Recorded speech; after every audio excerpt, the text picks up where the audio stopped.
in Independent Police Investigative Directorate affairs and targeted senior police officials. Babalondenza reports. Paul O'Sullivan avoided being subpoenaed by Parliament after he initially refused to appear in person. He said he feared for his life and asked to appear virtually. But after discussions with Parliament over his security, he will now face allegations in person about his close relationship with former IPID head Robert McBride. He will also be questioned about his threat to one of the witnesses who implicated him, evidence leader Norman Aronser. As far as the evidence leaders are concerned and in our consultations with Mr. O'Sullivan, which have been extensive, he's appearing tomorrow to answer questions from the evidence leaders and from honourable members of the committee. Thank you. The committee will continue its hearings beyond next week's deadline after requesting another extension from Speaker Tokodidiza. Alondanza, Eyewitness News. Parliament's Standing Committee on Public Accounts will today start working on its draft reports on the Road Accident Fund after its 3-month-long inquiry into maladministration. Committee Chairperson Songezo Zibi says he's satisfied by the way the inquiry has been handled and believes it will set a benchmark for overseeing other troubled state entities. The committee has, however, failed to get the former RAF CEO Collins Litswalo to testify in response to the many allegations of misconduct that were levelled against him by witnesses after he snubbed parliamentary summonses to appear. Lindsay Dentlinker reports. Following testimony from the Auditor General, the Special Investigating Unit, accounting bodies, RAF officials, former staff and boards of the entity, SCOPA will now begin to draft its findings and recommendations. SCOPA Chairperson Zongezo Zibi says he believes the process has been a worthwhile one, not only for the RAF. We'll also be able to have more specific oversight criteria. So in the case of the Road Accident Fund, we will not rely on the annual report. Although former CEO Collins Letswalo challenged the authority of the committee to conduct the probe, Zibi says he will be afforded the opportunity to respond to sections of the report that impact him. If he is inclined to take the report on review, then it needs to be clear from beginning to end that he was given every opportunity to produce to comment on the report. The committee is expected to wrap up deliberations on the report by the end of the month. Lindsay Dentlinger, Eyewitness News, Parliament. And drone strikes have killed nearly 100 civilians and injured many more in Sudan's conflict-torn Kordofan region in just over 2 weeks. The Sudanese army and the paramilitary rapid support forces have been at war since April 2023, with the conflict killing tens of thousands of people, displacing millions more and triggering one of the world's worst humanitarian crises. In the central Sudanese region of Kordofan, where fighting is now concentrated, the health system had faced numerous attacks.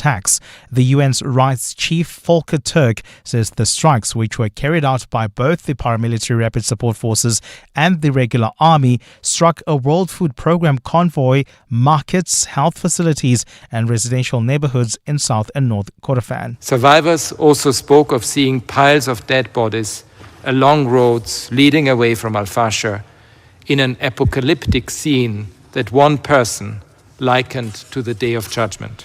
Gold is trading at $5,032.65 an ounce. The rand is at $15.90 to the dollar, $21.75 to the pound, $18.93 to the euro. Brent crude oil is at $68.93 a barrel.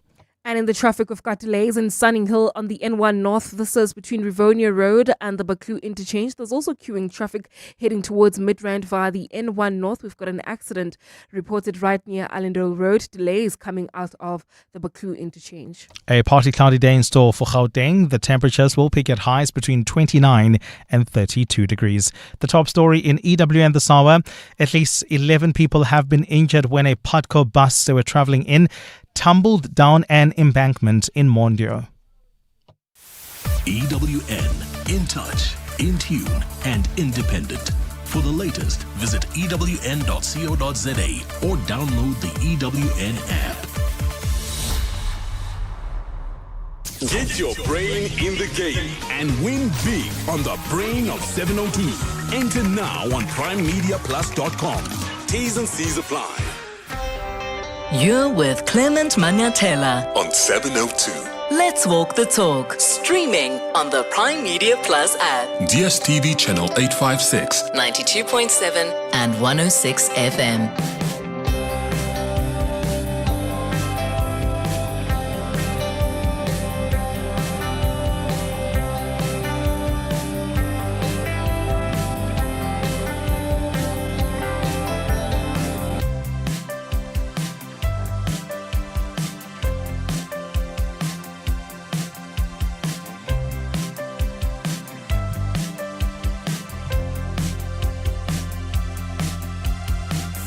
8 minutes after 9 o'clock, Dumelang. Welcome to the Clement Manyathela Show on this Tuesday, the 10th day of February. Thank you for being with us here on 702. I hope Grant this morning. So, Paul O'Sullivan, by the way, I've just spoken to him now. I've just pre-recorded quite a short interview with Paul O'Sullivan because he's about to begin his testimony in 2 hours' time. But, of course, they're going to get into meetings before then. They have to prepare. So he graciously agreed to speak to us. I was still thinking about whether to play this interview during the open line or play it at 10, but I'll probably play it at 10 o'clock, just after the news. You don't want to miss it. I did ask him about why he threatened witnesses who were at the commission. I've asked him why did he object to being asked questions by the EFF and the MK party. And I reminded him that he actually doesn't have the authority to dictate to Parliament who should be asking him questions or not. He says Mkhwanazi, Cedric Nkabinde, Khomotso Phahlane, Dumisani Kumalo are all liars and they are criminals. And I said, do you have evidence of that? And he says he's going to share that evidence today during his testimony. So don't miss that interview. I'm going to play it after the news at 10 o'clock. But he's finally appearing before Parliament to respond to a lot of allegations made against him. He's been accused of possibly being an agent, that he says lies were told about him. He was accused of being one of the rogue elements that are destabilizing the SAPS and wanted to capture every single police officer in the SAPS. I don't think there's any doubt about the kind of influence he's had on some of our law enforcement agencies. He enjoyed clearly a very close relationship with the former IPID head, Robert McBride. McBride himself did say there's, in fact, information that Paul O'Sullivan often gave him that was helpful. But claims have been made that operations of IPID were coordinated at O'Sullivan's house. I mean, one of the things he will probably have to explain is why he threatened witnesses of the ad hoc committee. And you'll hear him respond to that just after the news at 10 o'clock. And also the question of why he was objecting to being asked questions by the EFF and the MK party. Speaking of the EFF, in fact, the EFF leader, Julius Malema, was meant to be on this show today from 10 until 11 o'clock. We've been working on this since last week, but they asked that we postpone after O'Sullivan suddenly decided he is going to go to Parliament after having resisted for some time now, arguing that he fears for his life and that he was out of the country. Here's what Malema said in Parliament yesterday, looking ahead to asking O'Sullivan questions whether he likes it or not. Shame on those who tried to justify why people who have captured our criminal justice system were refusing and ridiculing and undermining this Parliament. That's why Paul O'Sullivan has got the guts to say some members will not ask him questions, because he wants to be asked questions by his friends. I had an interview tomorrow with 702 at 10 o'clock with Clement Manyathela. I cancelled it. I'm coming there. And there is nothing culturally, Chairperson, which is going to stop me from coming there. So, Paul O'Sullivan can clearly expect a frosty reception from Parliament, probably. What do you want to hear from him? What do you want the committee to question him on? Give me a call on 011-883-0702. Your WhatsApp's on 072-702-1702. So, there's a conversation I also want us to have on the 702 open line, if you don't mind. And I would like us to be very cautious because I don't want us to degenerate into something else. I have been following this tussle between Roedean and King David schools. And I want to give you some context of what I understand has happened, give you my views, and then hear what you think. Because we actually have a large community of parents on this station who listen to us, whose kids go to either of the schools. So I'm going to give you a bit of a summary, and if I'm missing something else, you're welcome to call me and point out maybe something I've missed in this context I'm trying to paint for some of the listeners that may not be aware of what we're talking about.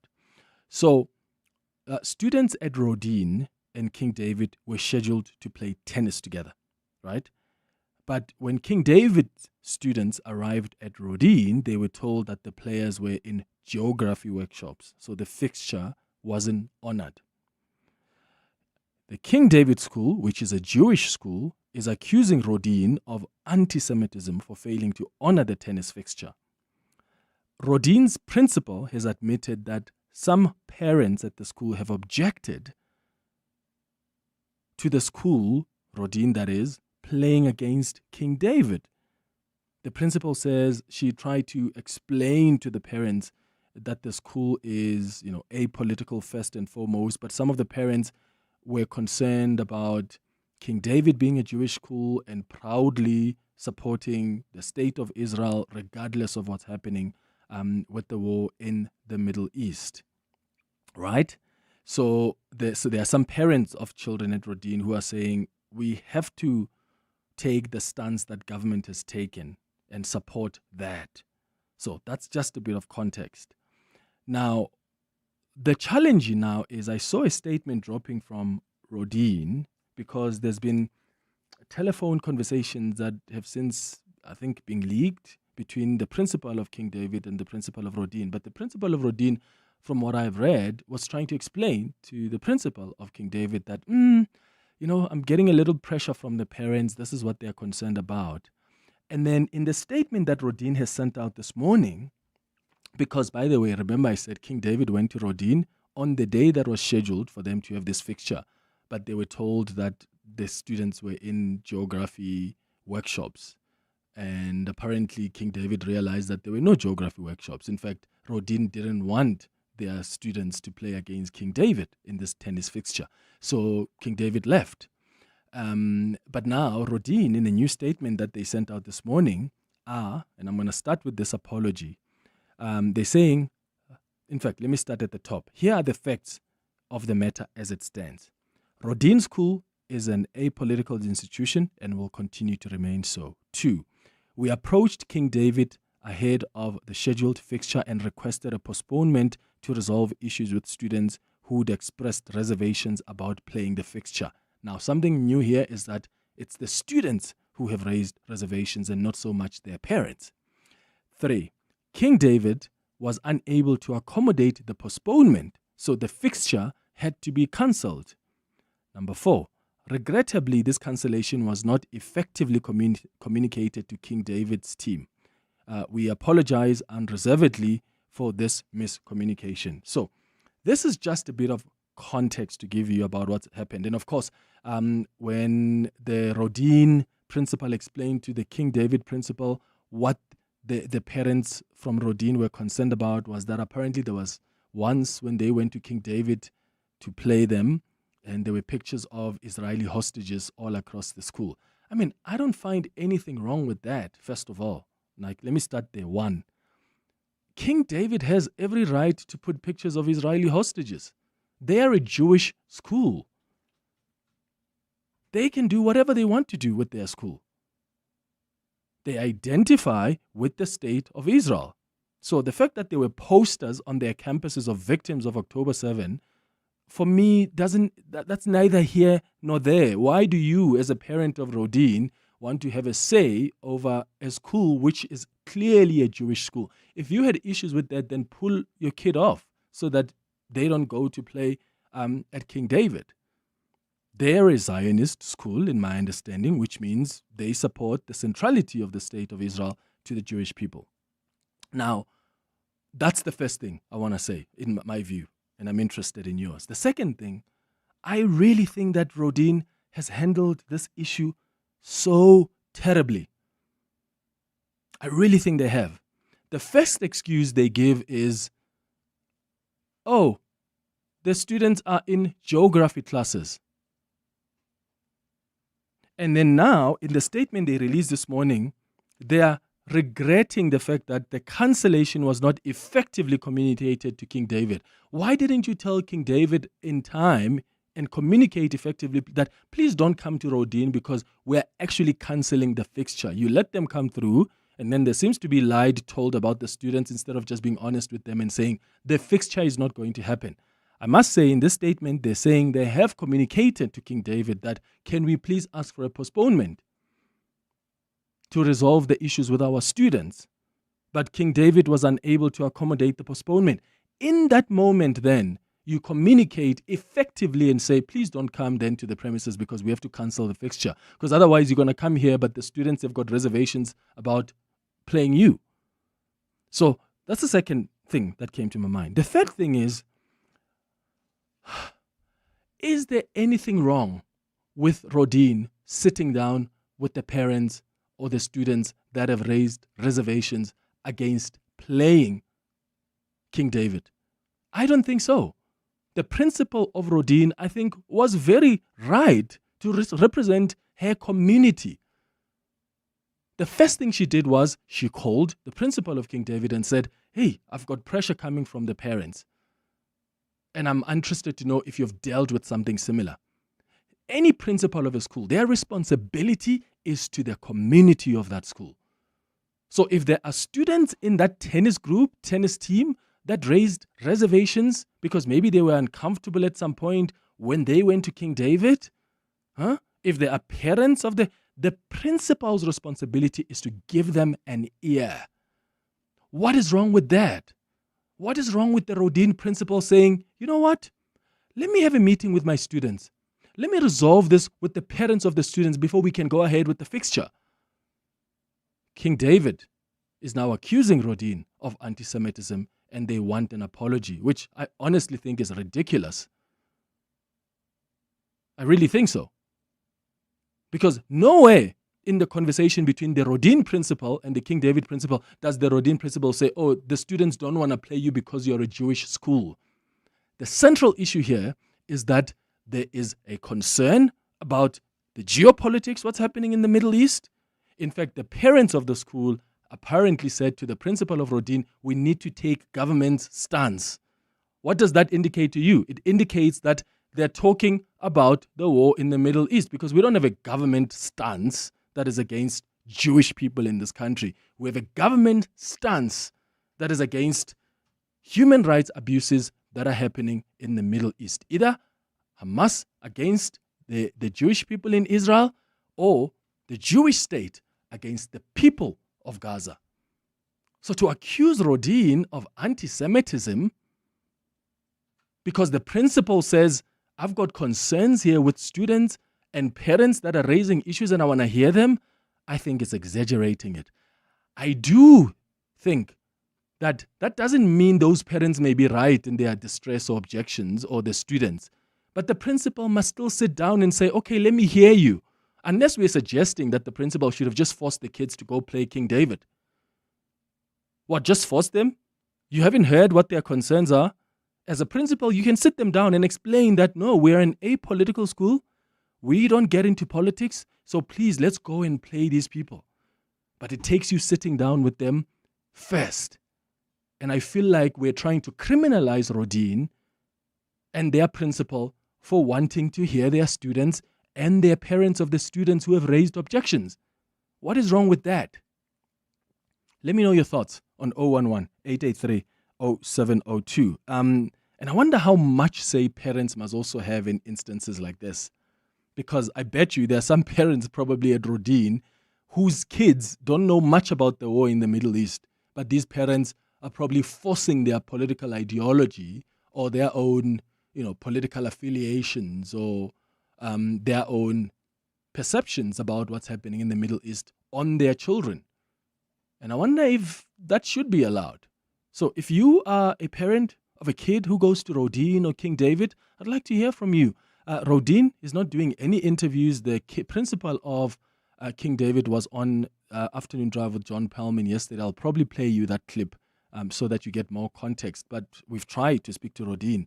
They're not interested to come and speak to us. They're referring us to their statement for whatever reason. I just think that doesn't help. When you are in a moment of crisis, I don't know which PR company is helping them. But when you're in a moment of crisis, you cannot allow for a vacuum. Because if you don't communicate, then you are allowing for a vacuum, and there's a narrative that is going to germinate.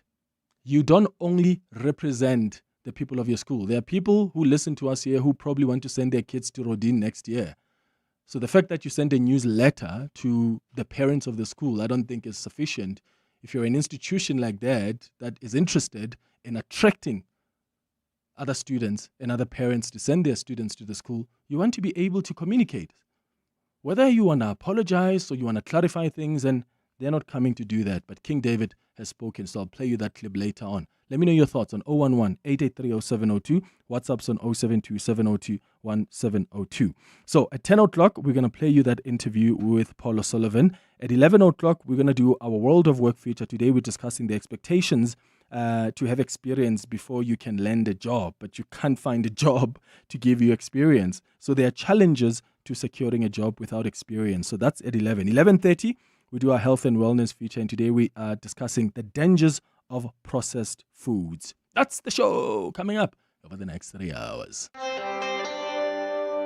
Clement Manyathela, streaming on the Prime Media Plus app. DSTV channel 856, 92.7 and 106 FM. Leon, you are calling us from Benoni. Good morning. Morning, Clement. How are you? I'm good. How are you? Good. Thanks, man. Clement, I think the teachers or the parents have a right to choose not to let their children play against a school that is clearly Zionist. I mean, if a Catholic school wanted to not let their children play against someone who was openly satanic, would you not agree with that? Yeah, but how can you compare a satanic group of people with a group of people who are a Jewish school? I don't think that is fair, Leon. Both are religions. Satanic is a religion. Satanism is a valid religion. Yeah, but how do you compare that then with a Jewish religion? What are the comparisons? Like, give me the elements that are similar. I said Zionist. Okay, Zionist. What is similar between Zionism and Satanism? That you can give me three things that they do, these two religions. Okay, first of all, the killing of children. Second of all, not owning up to what you do is wrong. And third, justifying it. Really? Those are the principles of a satanic religion? I presume so. Okay. I'm Leon, not really into so when I started this conversation, and I really mean it, is I really don't want us to degenerate elsewhere. I want us to have a rational conversation because this is an issue that affects students and parents. And I really want to hear from the parents. I don't want to get into comparisons and accusing other religions of satanistic principles or not. I really would like us to have a rational, respectful conversation because there are Jewish people that will not take kindly to what you say, Leon, which they can take offense to. Equally so, if you are a Catholic person and someone makes a comparison like that, you would equally also be upset about it. So, do you have any thoughts about how the two schools have managed this issue? Not really. The way Roedean did was fine. But calling it anti-Semitism is not fine. Okay, but Roedean didn't cancel the fixture. They are admitting in their statement that regrettably the cancellation was not effectively communicated to King David's team. We apologize unreservedly for this communication. So why is Roedean not taking accountability for failing to effectively communicate this cancellation? They let King David guys come and play there, only for them to be told, our students are in a class. Well, then that is not anti-Semitism, though. I agree with you they there. are being accused of. I agree with you there, Leon, but be fair enough as well to say Roedean could have handled this better. They could have handled it better. But, I mean, that doesn't give anyone the excuse to call them anti-Semitic or that is specific anti-Semitism. I agree with you there. I absolutely agree with you there. I think that's exaggerating it. That's pushing it, which is actually what we've seen over the last 2 years, right? I agree there. But once again, guys, if you want to call in now on this conversation, I ask you to please deal with the matters. I don't want us to degenerate. And that's why I said in the beginning, I don't want us to degenerate into something else and calling other people names and, degenerating and degrading other people's religions and religious choices. I don't want us to do that. Please, let's have a rational conversation. I've given you the context. If there's something you're missing, you want me to repeat, I'll give it to you again. But I'm interested as a parent. How do you feel about how this matter has been handled? I think if I had a kid who goes to a school and I've got some reservations about something, whether I'm right or wrong as a parent, I want that principal to hear me. I do. And if that principal must cancel a fixture until they've had a conversation with me as a parent or with my kid who is a learner, a student at that school, then let it be. But to want to accuse a principal who was putting parents and schools as their priority and accuse them, oh, you're being anti-Semitic because what were you supposed to do? Just force the students to play even when they have reservations? I think that's wild. Lehlogonolo, you're calling from Centurion. Hi. Madi Major, good morning to you. How are you? Shap, go ahead. Madi Major, here's the thing. The government has taken a stand on Israel. And we are represented by the government. We are the people that the government represents.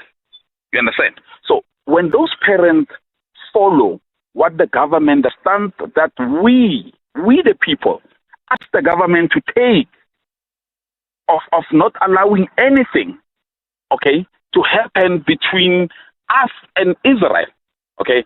Mabdimeta, here's the thing: the Jewish community in South Africa has not come out and called out Netanyahu for what he's doing. That's wrong. Or Israel for what he's doing. That is wrong. You understand? No.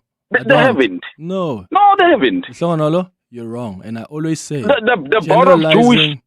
No, the board of Jewish. Who says the board of Jewish deputies represent every Jewish person in this country? It represents the majority of the Jewish people in the country. Do you know the principal in that school in King David must just come out and let us know what is his stance on the issue that is happening in the Middle East. What is the stance of that school?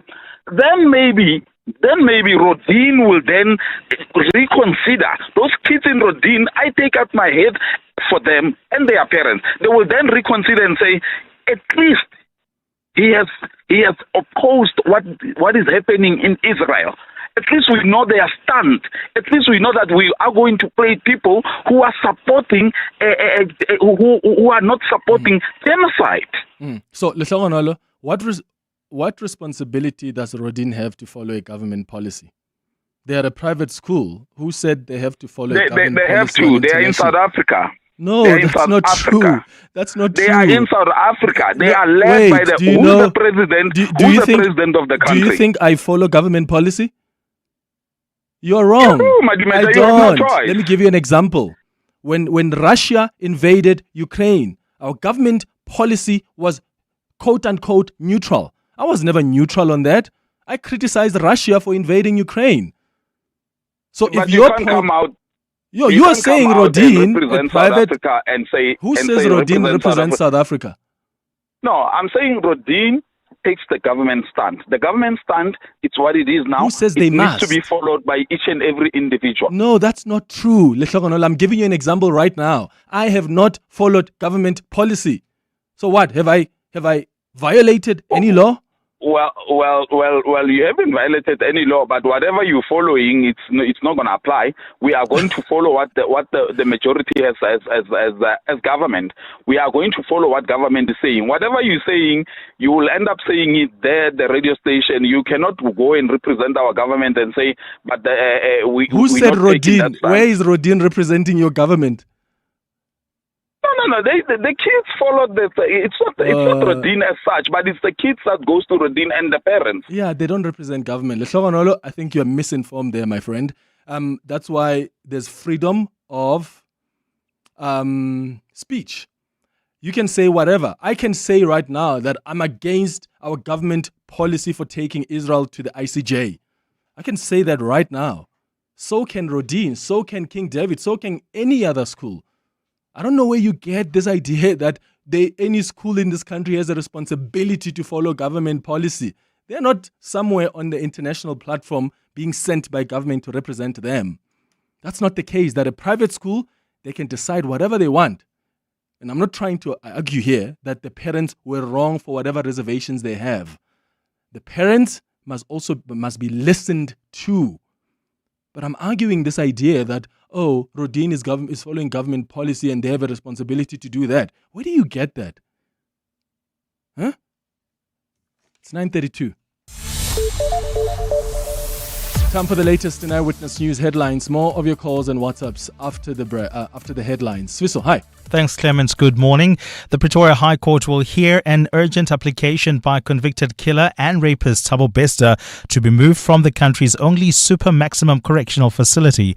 Bester is challenging his transfer at the eBongweni prison after being kept at the Kgosi Mampuru C-Max prison in Pretoria since his capture in Tanzania, where he was on the run in 2023. He's facing charges linked to his escape from the Mangaung prison, where he was serving a life sentence in 2022. The trial of 5 prison wardens accused of killing an inmate will begin today at the Johannesburg Magistrates Court. The officials allegedly beat the prisoner to death at the Johannesburg prison in 2022. It's understood Vincent Magwenya was involved in a fight with another inmate when he was attacked by the wardens.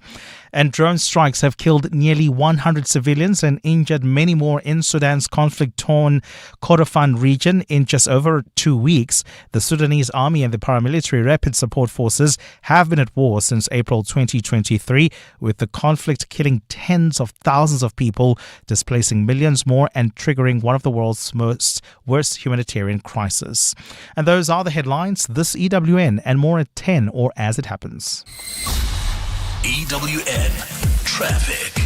Travelling in Calvin, we've got an accident reported on the N3 North right after Marlborough Drive is causing heavy delays. Please be on the lookout there. And if you're heading towards the city of Tshwane, please try to avoid the R21 North. We've got roadworks taking place along this road right near Olifantsfontein Road, causing delays. There's also queuing traffic in Sunny Hill along the N1 North, approaching the Baklu interchange and then heading towards Hudson. Do expect delays on the M1 South between Glenhove Road and the Kilani Bends. Please, if you do come across anything else, do remember to share those reports with us. We're on X at EWN Traffic.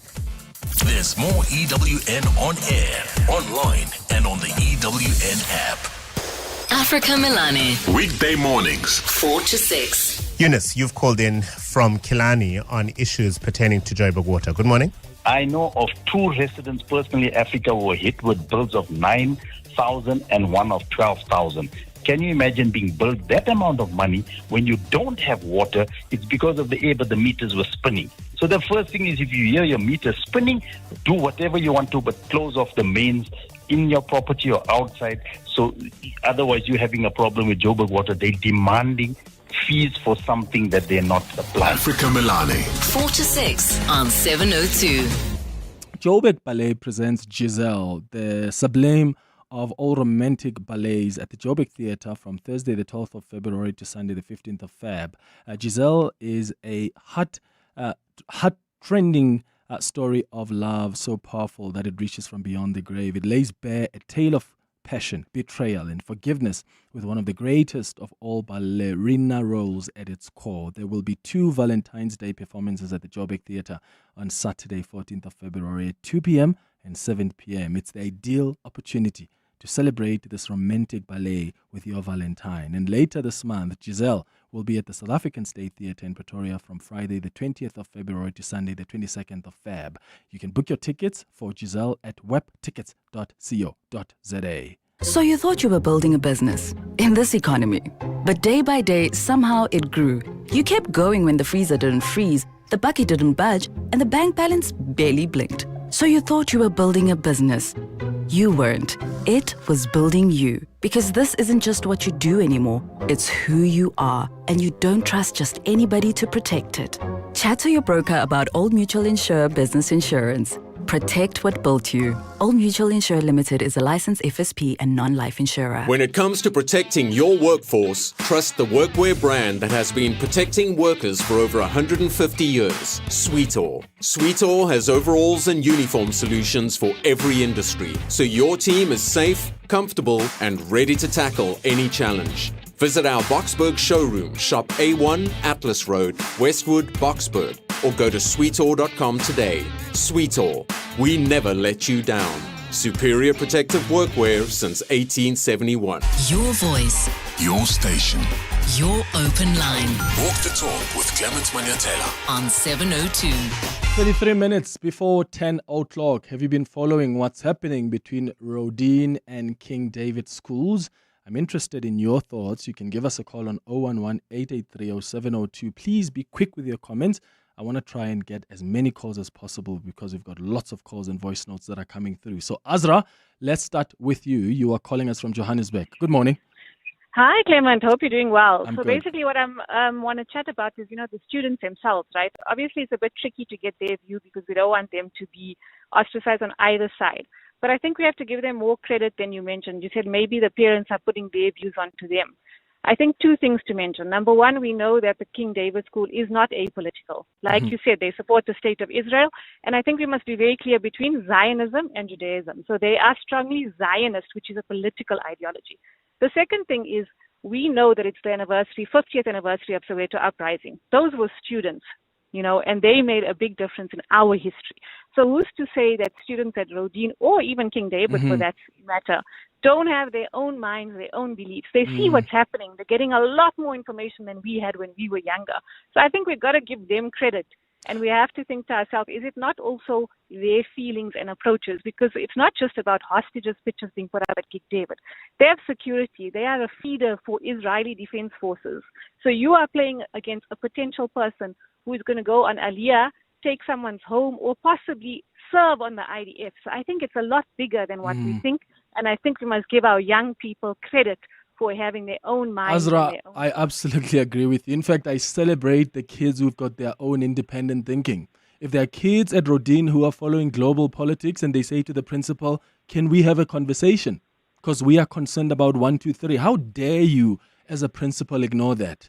And how dare another school want to come and make all sorts of accusations against you just because as a principal you wanted to prioritize your students and their parents who have raised some concerns. Who do you represent then if you don't represent those two groups? Agreed. Azra, thank you for your thoughts. Wendy, you calling us from Houghton. Hi.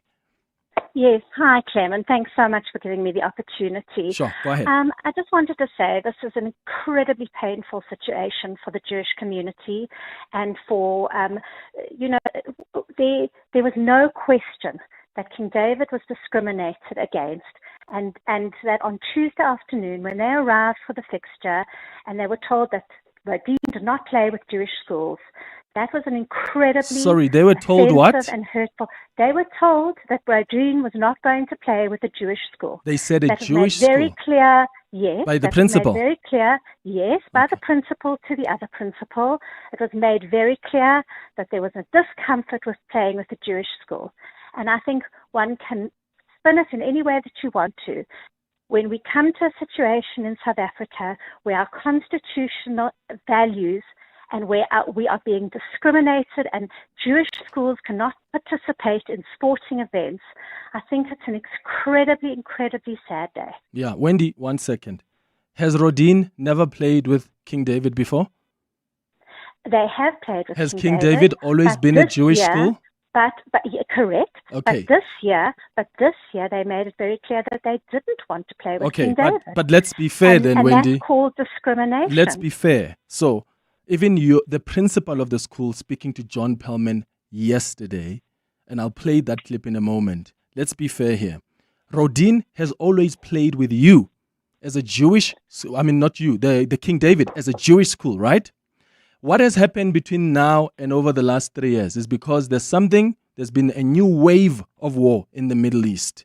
There are parents from Roedean who are observing what has happened in the Middle East, and they are uncomfortable, some of them and some of the students, with playing with a school that advocates for a state of Israel, given what has happened between Israel and Hamas over the last, 3 years or so. And I'm talking about this new wave of war. I'm not saying that's where the war began.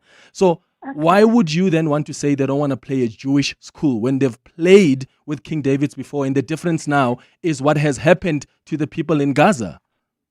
Well, when we start importing an international conflict into our school and start discriminating against religious groups and religious schools because of something that's happening in another country and another continent, it's a very sad day. Are we now going to start saying that we don't want to play against Muslim schools because of the protesters, massacres happening in Iran? Are we going to start not playing Muslim schools? I think we have to start having principles that we do not bring international conflict. The principle of Roedean made a comment to the principle of King David to say, we're following government's international policy. You didn't say that. No, Wendy. She did. It's in the recording. If you listen to the recording between the two the quote that's says, exactly what was said. The quote says, the parents are basically saying that because of the stance that government took, we are supposed to support that. I keep having to remind them that schools are apolitical first and foremost, particularly in SA. We don't take a stance like that. That's what this principal said. Yeah. Well, I can tell you that principal in that recording made it clear that this match, they did not want to proceed with the match, and then on the day, they didn't arrive. They didn't arrive. King David arrived with their learners to be told that Roedean did not want to play with a Jewish school. Okay. And I think it's a very, very sad day when we start importing foreign content. And you quote our government. Our government has a very sound policy against discrimination and against any form of hate, against anyone on the base of religion, on the base of race, on the relation. Yeah, Wendy, let me ask you this quickly. We've got to be very, very careful. It's a slippery slope. Yeah, let me ask you this. Hold on. Discrimination. Wendy? In this country. Okay, I need to come in here at some point. Here's what I want to ask you before you leave. If there were students at King David's who had reservations against playing with another school, right? Let's say there's a school that advocates, for argument's sake, the state of Iran, for instance. If there were students at King David's and parents who had reservations against King David's playing with a school that fully supports Iran, what do you do? What would you do if you were a principal of King David's? Do you force the students to play without hearing their concerns? I think it's a very different scenario. This is a Jewish school. This is a Jewish school that's probably close on 100 years in this country that is involved in so many different facets. And to now, because of a conflict in another country. Oh, Roedean, this is a simple question. If there was a school that has also been around for 200 years or 100 years that supports the state of Iran, and you as you are the principal of King David's, and you've got students who are saying, Miss Wendy, I've got concerns here. Do you force them to play, or do you at the very least postpone and hear their concerns and maybe even teach them that you shouldn't allow politics to come into the school? So do you shut them down or do you hear them? King David has never taken stances on political issues in Israel or anywhere else. Would you hear them? Would you hear them? King David stands up. King David stands up for the right of the state of Israel to exist. Many of us have religious. Yeah, but Wendy, you're not responding to my question here.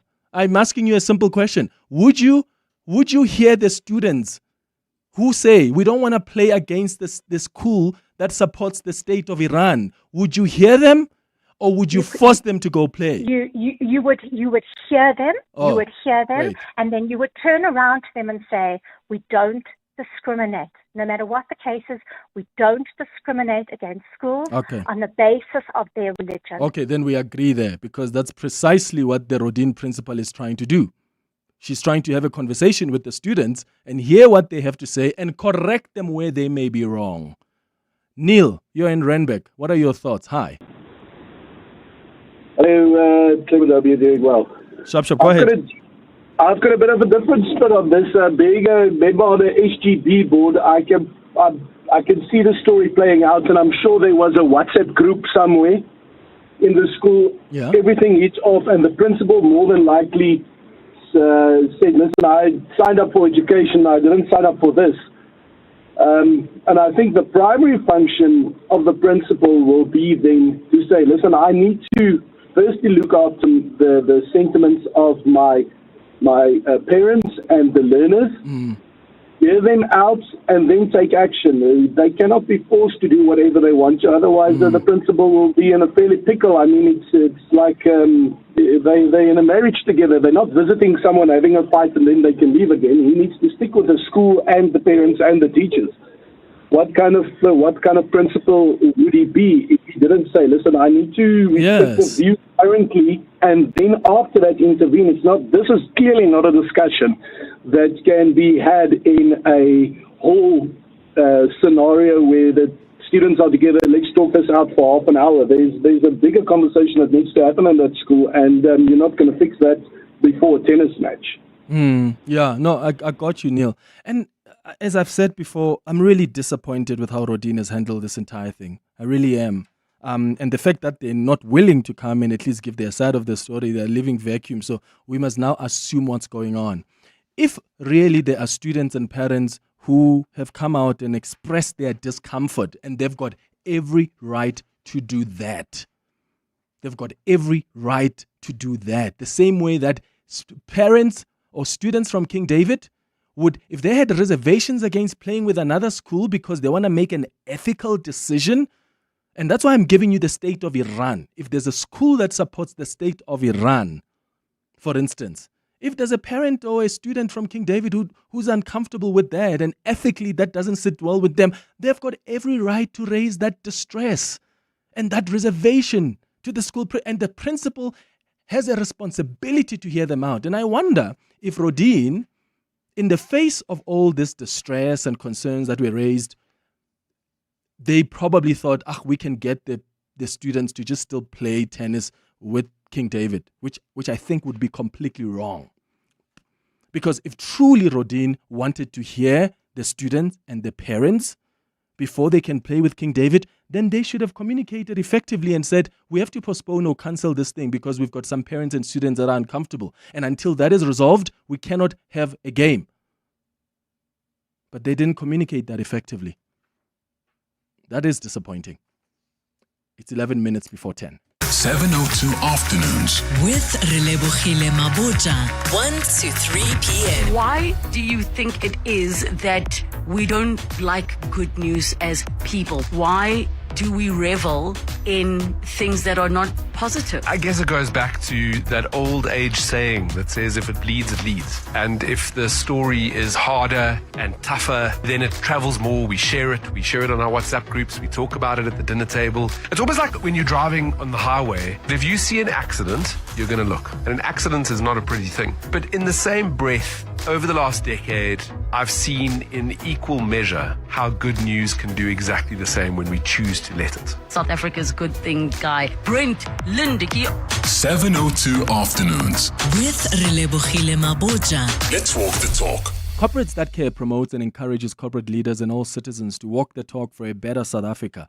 Catch Corporates That Care this Wednesday at 10 to 9 featuring Romco, their CEO, Mlanzeni Boyce will be in conversation with Bongani Bima. Join us every Wednesday as we highlight the efforts of companies and brands dedicated to building our country. Corporates That Care is a Prime Media Cares initiative with 702 and Prime Media Outdoor. 702, let's walk the talk and make a difference together. Make 2026 the year of venturing further in the Tank 300. With its 5-star luxury cabin and powerful 2.4 turbo diesel engine, the Tank 300 is built for the scenic route and is available from only $7,399 per month. Visit gwm.co.za for T's and C's and to book a test drive. GWM, go with more. Brought to you by GWM Finance, a division of Westbank, an authorized financial services and registered credit provider. Alcohol drowns our hope and fuels our pain. Our streets are flooded. Our families are breaking. Women and children are not safe. Alcohol kills 100 people in South Africa every day. For more information, visit www.truecostofalcohol.africa. Increase excise tax on alcohol. Your voice. Your station. Your open line. Walk the talk with Clement Manyathela on 702. 8 minutes before 10 o'clock, I'll continue with your calls and WhatsApps about this conversation we've been having on the open line after the news at 10 o'clock. I want to talk to you now about some scams, because this is a big one, and I've been a victim of that myself about 2 months ago. Spoofing and smishing scams are on the rise in South Africa, with criminals using increasingly sophisticated tactics to impersonate trusted institutions like banks, courier companies, and even the SAPS. So these days, fraudsters manipulate caller IDs to make phone calls appear legitimate, while SMS scams often include urgent warnings and fraudulent links designed to pressure consumers into acting quickly. So today, we're joined by Nick Harris, who's the head of financial crime at Capitec, and Jean Rousseau, who's the head of CSI and financial education at Capitec, to unpack just how these scams work and how to spot the warning signs and what practical steps you, as a South African, can take to protect yourselves. Nick and Jean, thank you so much for speaking to us. Welcome back to the show.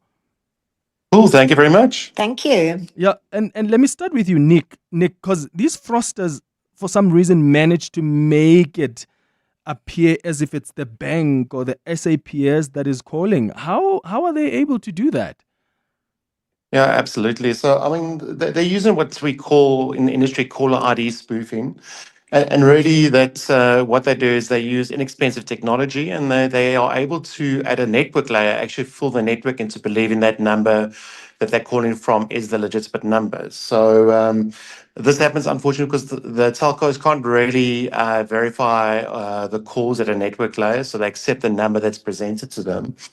And really, I think these tools that they use and VoIP services are available online are relatively inexpensive, and it allows the fraudster to choose a number that they wish, so they can present themselves to be your bank's fraud department or even worse, SAPS. And this perfectly imitates. So even if you're using something like Truecaller, unfortunately, it's at a network layer, so it fools even those sort of call verification services. And really what they do is once that number comes in, they've now creating this fear and urgency. And once you answer, they're really going to use things that trigger strong emotional responses from you to try and get you to stop thinking. And it's going to be things like, hey, there's a fraudulent transaction in your account, your account is about to be closed, your money is at risk, or we found drugs or passports at customs, and then really they're going to try and get that fear factor of you raised in your mind. So, Jean, why should people not rely on caller ID applications then to verify calls? Because at some point we thought that's what's going to help us. Yeah, many people believe that if a call appears as so-and-so bank or the SAPS or a courier service or a fraud line, it must be genuine. But what we must remember first and foremost is that caller ID apps they're a convenience feature. So it's not a security tool. So firstly, it's designed to show you who you think is calling, not to verify identity. So it's really to avoid spam calls and to know or to help you decide whether you want to take the call or not. So we as banks don't use it for verification. Secondly, caller ID apps used unverified user supplied information or data. So the name that is linked to the number is often based on public available sources, people's public partnerships or their profiles. Or it's the name that appears on your screen often comes from other users who've saved the number on their phone. So if enough people have saved the number as so-and-so bank, fraud line, even incorrectly, the app will also display that name. And then the third important reason is that these caller ID apps cannot detect or stop spoofing that Nick just explained. So, Nick, what are some of the fake SMS scams that are currently common that listeners need to be aware of? Yeah, so if you're like me, unfortunately, there's every second day some other unmarked parcel arriving from Buffalo couriers, and it's another Temu or Shein parcel that my wife's ordered, and really they've hooked onto this. So a lot of consumers would be getting SMSs from particularly Buffalo Logistics, and in the SMS it's going to look like it's going to say, hey, you got an outstanding value. It's normally $18.99 or $19 round about there. Your parcel is ready for delivery. You just need to make payments, and this is so common because we are receiving those legitimate messages all the time via WhatsApp and via these apps as well. And this then takes you to the payment page, and they're basically just harvesting your credit card details, and you'll start seeing card not present fraud taking place in your accounts. The second one really is the fake FICA and account suspension SMSs. So this is very common. Your account's about to be frozen, that's non-FICA compliant. And again, it's got these links in there. And I suppose what's common is that all these things contain a link, and we always tell you don't click on the link, right? Yeah. So you click on this link again, they're going to look for card details. They might even be taken to a fake internet banking website. And again, it's about intercepting your PINs and passwords. And really the last one is around the fake security alert. So you might even get an SMS, hey, there's fraud on your bank account. And then immediately followed up by a spoofing call from the bank's fraud departments. And really, I mean, the goal is to make you panic and make you to click these links before thinking. And then they're going to start taking you into urgency and starting to make you do things like, hey, you need to make payments or give us your card details to secure your account. So really, these are the three broad categories. But these things change all the time. So the first protocol is that if you get any SMS with a link, rather go to the official website or to the app where you've actually purchased the goods from, and from there you can actually then go through to the safe haven account. Yeah, Jean, let's help our listeners here with protecting themselves. You know, what can consumers do to protect themselves from spoofing and smishing? The first tip never gets old, and it's really as simple as never to share your PINs, passwords, one-time PINs, even your card number, expiry date, or CVV or CVC number with anyone. If someone asks you this, you should know it's a scam. So don't be tricked into anything like that. The second thing is do not click on links in SMSs or emails that Nick just explained that request you to update your information or to make a payment. Always type in the official web address in your browser. So do not click on those links to update information. It's, as he explained, it's out there to harvest your information. Then end the call and phone back yourself. So this is a critical step. Many of the banks nowadays offer you the ability to verify who is calling while you're on a call in their banking app. So if someone is telling you they're phoning from the bank's fraud department, you can actually sign in on your banking app with some of the banks, including Capitec, and you can actually verify whether it is really Capitec on the call. But if you can't do that, if you can't verify and anything sounds suspicious, or they start asking you for information or start asking you to access the app to do something in your app, that's not verifying that it's them.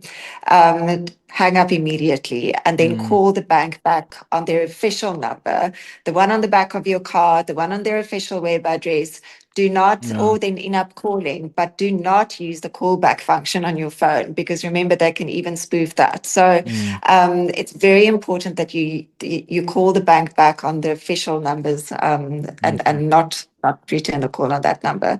And then I think the last critical one is really to familiarize yourself with your bank's built-in security features. So the ability to freeze or stop your card if you see anything suspicious or suspicious transactions that start going off your account, that most of the banks enable you to do in their app, so you can act immediately and then call your bank definitely to take further action. Enable transaction alerts proactively, so ensure that you get those money in, money out messages so that you know what's happening on your account and that you can track. Then familiarize yourself with your bank's unique security features. So do not ignore when your bank informs you of something new that they have just launched to protect you. Try to really get up to date and remain up to date about the security features. Yeah, Jean Rousseau and Nick Harris, thank you so much. Different sounds, different worlds. Different artistic expressions, music, art, and fashion collide. Are you coming? Let's go to the place where the beat drops, the fashion pops, and the art rocks.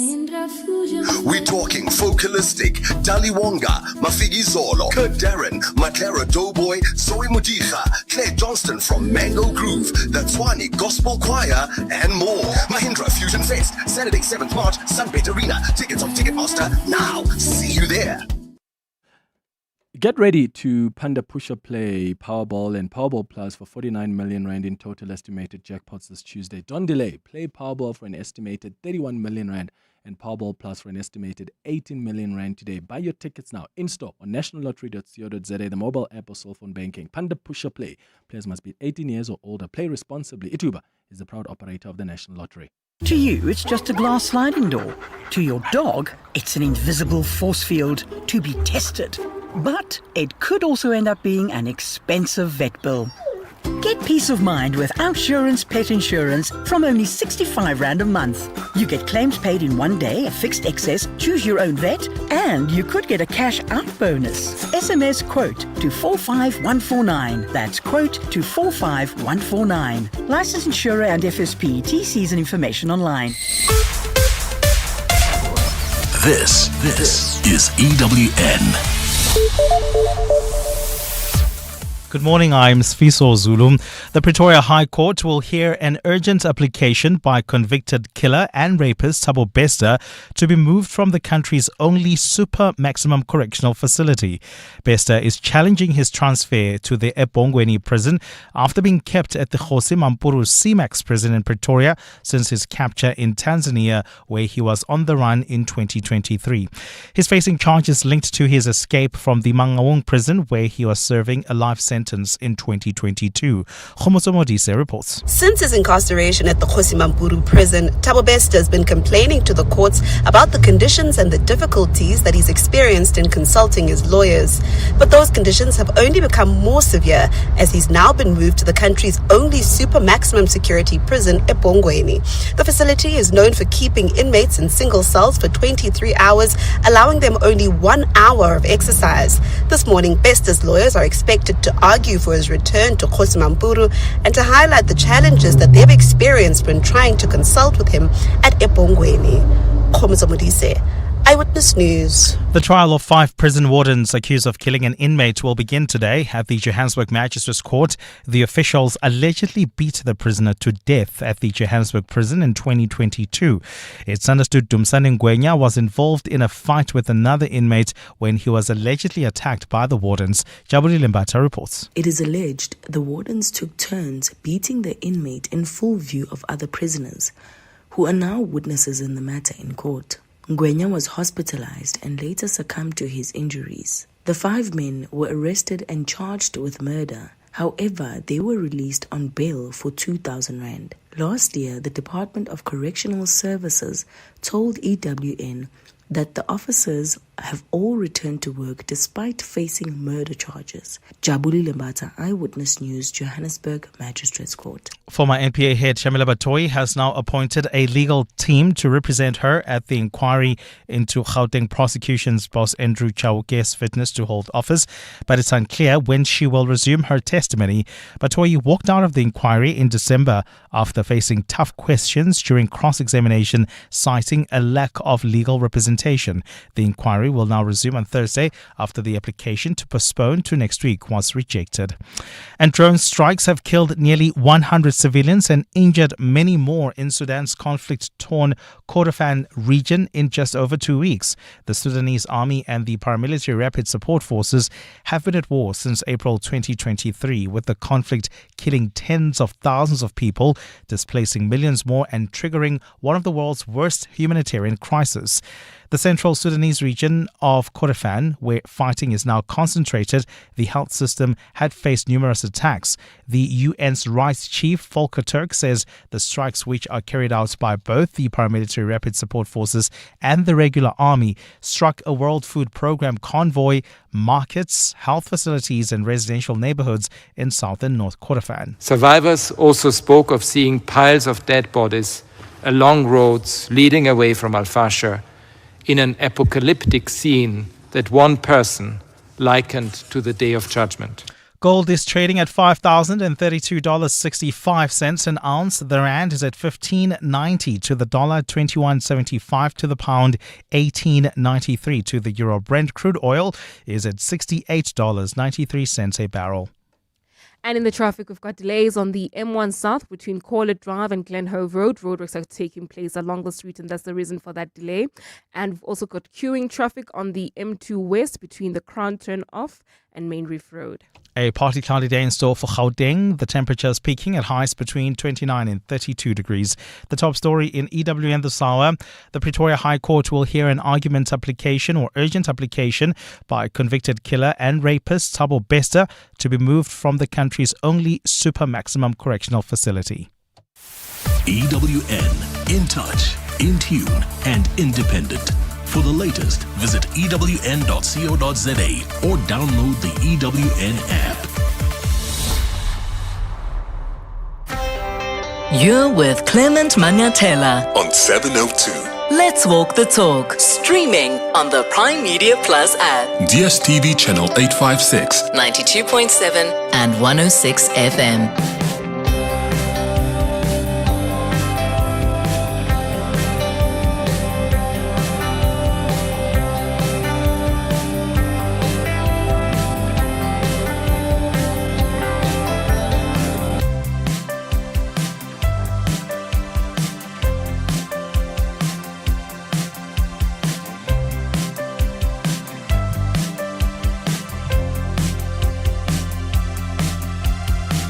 Seven minutes after 10 o'clock. Dumelang, welcome to the second hour of the Clement Manyathela Show. Okay, so here's what we're going to do. We spoke to Capitec earlier about just some scams because they are on the rise, and this is a conversation we've been bringing to you in bits and pieces over the last couple of weeks. So I've taken about 10 minutes of your time on the 702 open line to have that quick chat before we wrap up the 702 open line. But I want us to continue the conversation that we started on the 702 open line. I'm aware that there were lots of calls, there were lots of voice notes as well that I didn't even get to. So I want to give you that opportunity in this half hour to continue that chat. So I'm moving things around. I'll play that interview with Paul O'Sullivan at 5:30 and bring in some members of the committee, of that ad hoc committee as well. So you can give us a call. If I didn't get to your call and you still want to comment on 011-883-0702, or you can send a WhatsApp on 072-702-1702. If you were not listening earlier, we were talking about this tussle between Roedean and King David schools. Roedean has students and parents who have raised some concerns about playing in a tennis fixture with King David's, which is a Jewish school. And they were not able to effectively communicate that, let's cancel that. So King David ended up going to Roedean, and then excuses were given to King David, and then King David left, and they're now accusing Roedean of being anti-Semitic because they're saying Roedean is refusing to play with a Jewish school, which I really think that that's really pushing it, because Roedean has played King David before. In fact, many times over the years. The difference now is that there are some parents. In fact, I've received some messages from some of the parents of students who go to Roedean who are saying that there are things that made them uncomfortable while they went to King David. And one of the things that made them uncomfortable was the fact that whenever they go to King David, there's an environment where Israeli flags are displayed, IDF posters and armed guards are at the entrance to the school, and the parents, some of the students from Roedean, raised issues with the school principal, and I think the responsibility the principal has is to hear them out. Isn't that what we want? We want to raise independent thinkers. And my understanding is that Roedean's body school in itself is highly socially conscious.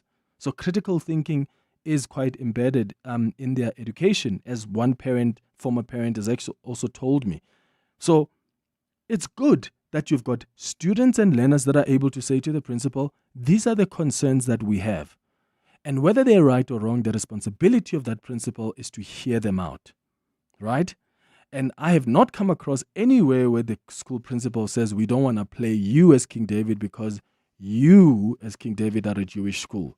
And also, if that was the case, then, that would have happened a long time ago over the years. But instead, the two schools have actually played with each other. So if you are a parent, I'd like to know what you make of how the two schools have handled this situation. We got a call from Wendy earlier, who, by the way, is with the Jewish Board of Deputies, who tried to argue that King David is an apolitical school. I went to check the website of King David, and let me read you parts of what it says. And I quote, "As an organization, we are committed to the state of Israel, her continued success, legitimacy, and the vital role she plays in the lives of Jews in the diaspora. While individuals may hold different political ideologies, King David Schools instills in our students a love and unwavering support of the state. Join us in our commitment to Jewish education, culture, and identity at King David's School." And when the Roedean students went there at some point, there were pictures of Israeli hostages in and around the school. So, is that apolitical? You decide. At the end of the day, there are some parents and pupils from Roedean who were uncomfortable about that. And whether they were wrong or right, they deserve to be heard. And as I've said in the beginning, I really think that Roedean could have handled this better. They could have effectively, as they've apologized, they themselves are saying we should have effectively communicated to the King David's team that we have cancelled this tennis fixture, as opposed to have them come to Roedean and then they leave without having played. George, let's start with your call. You are in Johannesburg. What are your thoughts on this? Hi, morning. I can talk to you about this for days, but I'll try and keep it brief. So first up, full support to the girls of Roedean. We all know there's a global boycott campaign movement against Israel. It's happened in World Cup fixtures, and it's going to continue to spread across various platforms globally, and schools are never going to be excluded from this. Now, something that I have to ask is, why does the Jewish community in South Africa not differentiate their own Jewish religion from the politics? Building on from what you just read out from their website, at King David in particular, those kids swear allegiance to the Israeli flag every single morning at school. You've looked at the website. I'm not making it up. It's right there. So are they Jewish? Are they Zionist? Or are they South Africans that put humanity first? My message is simple. Stand up for humanity, differentiate your Jewish heritage from the Israeli politics, and condemn the genocide. You have to break the circle of the indoctrination. You can't continue to hide behind this facade of Israel's right to exist. Fixing up global politics starts with us respecting everyone around our own South African table. So again, in closing, humanity first. Humanity first. Yeah, George in Johannesburg, thank you. Klaas, you're in Joburg as well. Hi. Hi, how are you? Sure, go ahead. Cool. Look, number one, sports needs to continue, and then we'll do investigations later. Let me just give you two cases. For example, I think in the year 2012, we had USA at UJ, and there was a discriminatory issue happening there. Universities didn't say that they don't want to play against UJ because there was a particular race reserved for white players. Same thing, there was an issue with the University of Free State when there was that peeing incident. Same thing with the University of Stellenbosch, where there was a peeing incident and the management didn't hold it well. But universities didn't go out and say, we're not going to play this one. They said, because the investigation still continues, let's play and investigate it after. Roedean received pressure from the parents and the learners. What they needed to do, of course, was to investigate, but allow the fixture to continue. That's what they needed to do. You mean force them to participate in the fixture? That's effectively what you're saying. No. You are not forcing. What we're saying is that they said they received, obviously what happens is they receive grievances or they received concerns. So as a principal, you take the concerns.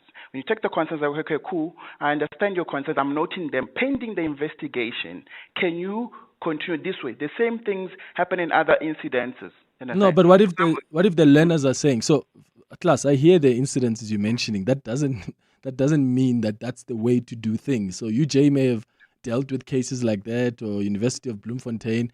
That's their way of doing it. That doesn't make it right. In this case, I'm saying, I hear what you're saying, that play and then investigate. What if the students and the parents are saying, we are uncomfortable to participate even in this fixture? What do you do as a principal? Do you force them? No, of course. When it comes to sport, you don't force people. So what do you do? But my point here, I'm saying is that, I think you are privy to the voice note. The voice note was saying that the learners, the first voice note, or the statement said the learners were not available. They had a workshop. Understand? That's what I was saying. So I don't think would have been an entire community of tennis. This was a decision taken by the school. Understand? Say, no, we are putting an umbrella rule now because certain people are not comfortable, meaning the whole tennis team won't play. We don't even know how many people are not comfortable. Out of the 10, might have been 3 people, but the school put an umbrella rule. And the question now goes back to, if this Roedean was supposed to be playing in schools like Auckland Park Academy of Excellence that goes out there flying Hamas flags high and obviously supports Iran. Was the school going to do the same thing when it comes to those ones? Or it's just an issue of the fact that, okay, this is KDL and we've seen this and we're going to sort of treat them differently? Because we know how these things work out. So the pressure only focus on this one. Where's the pressure when it comes to the other school that supports Hamas? Which school supports Hamas? Auckland Park Academy of Excellence. Oh, they raise the Hamas flag every day.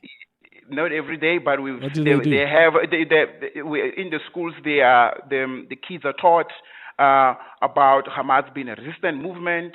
There are Hamas flags in the schools. They don't sound like they raise it every day. What's the name of that school? So I can get the producers to check that out. I'm not aware of that class. I mean, if you are in Auckland Park, you will be able to even visit them. It's Auckland Park Academy.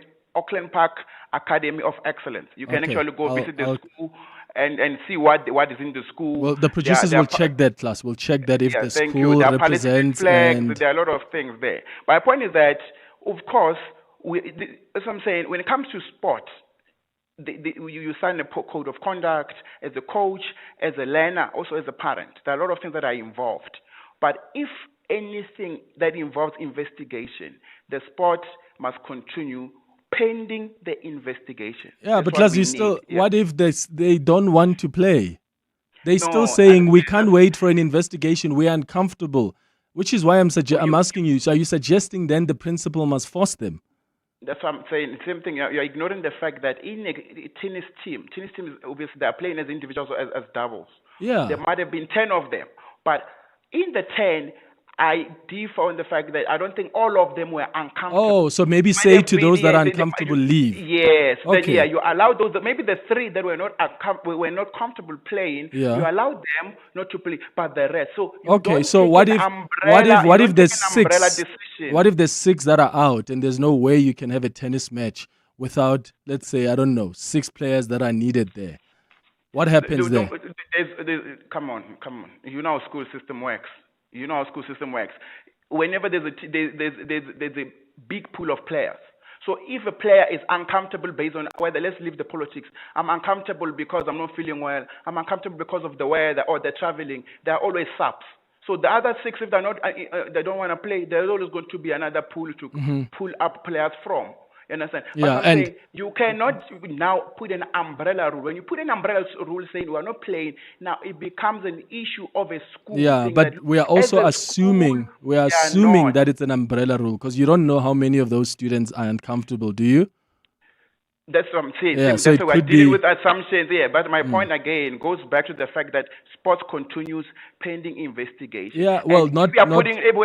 If we are putting a rule that we're going to not play this school based on their political ideas, then meaning there are other schools like the German schools, the Russian School of Ballet, the Auckland Park School of Academy. So meaning you must have the same rule that applies to those schools. There's no rule from Roedean that says we are not going to play. Roedean's principle just simply said they should have played because there's no rule. I like the fact that you said that. Just because there's no rule. Hold on. Just because there's no rule. Just because there is no rule doesn't mean that they were supposed to play. Class. It means what? Roedean. That means Roedean has played with King David before. Yes. The difference now is there are some players and some parents and some students who have raised reservations, and the principal wants to hear them out. What is wrong with the principal wanting to hear them out? There's nothing wrong with that, but the fixture continues. No, the kids don't. What if we're assuming here, which is where I don't want to go there because you don't know how many kids have been against it. The kids don't want. Don't do that. There are kids who have said they don't want to play. That's what the principal said. That's what I'm saying. Out of how many? We don't know, which is why I don't want to argue that with you. That's what I'm saying. With you again, I'm saying you are putting an umbrella rule as well. You said the kids don't want. How many are we speaking for? We don't know. There's always a pool of players. If we do a survey and go to the whole Roedean tennis team and say, guys, how many of you want to play King David? We're not sure of Mohamed will we don't. My point, but the fact, listen. My point here is that the fixture has been there. The school knew about the fixture for years. By the way, they're in the same district. They know the schools that they're going to play. Whether you're in D9, we know I'm going to play this team, this school in squash or in netball, in hockey. You know for a fact because we're in that. How come this was not raised? Yeah, you're moving to another point now again. No. I'm you showing just that hold on. They knew Okay, Klaas. about that. Klaas, hold on. In their fixture. We must. Now, Okay, Klaas.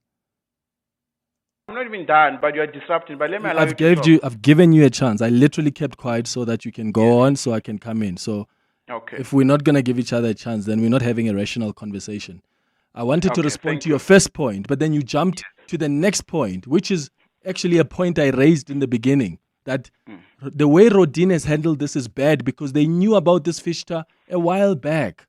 And they should have communicated to King David that we are cancelling this fixture. I even read you a statement where Roedean is apologizing. Regrettably, this cancellation was not effectively communicated. You've just jumped to that point, and I don't disagree with you there. I still wanted to raise your first point, which is what?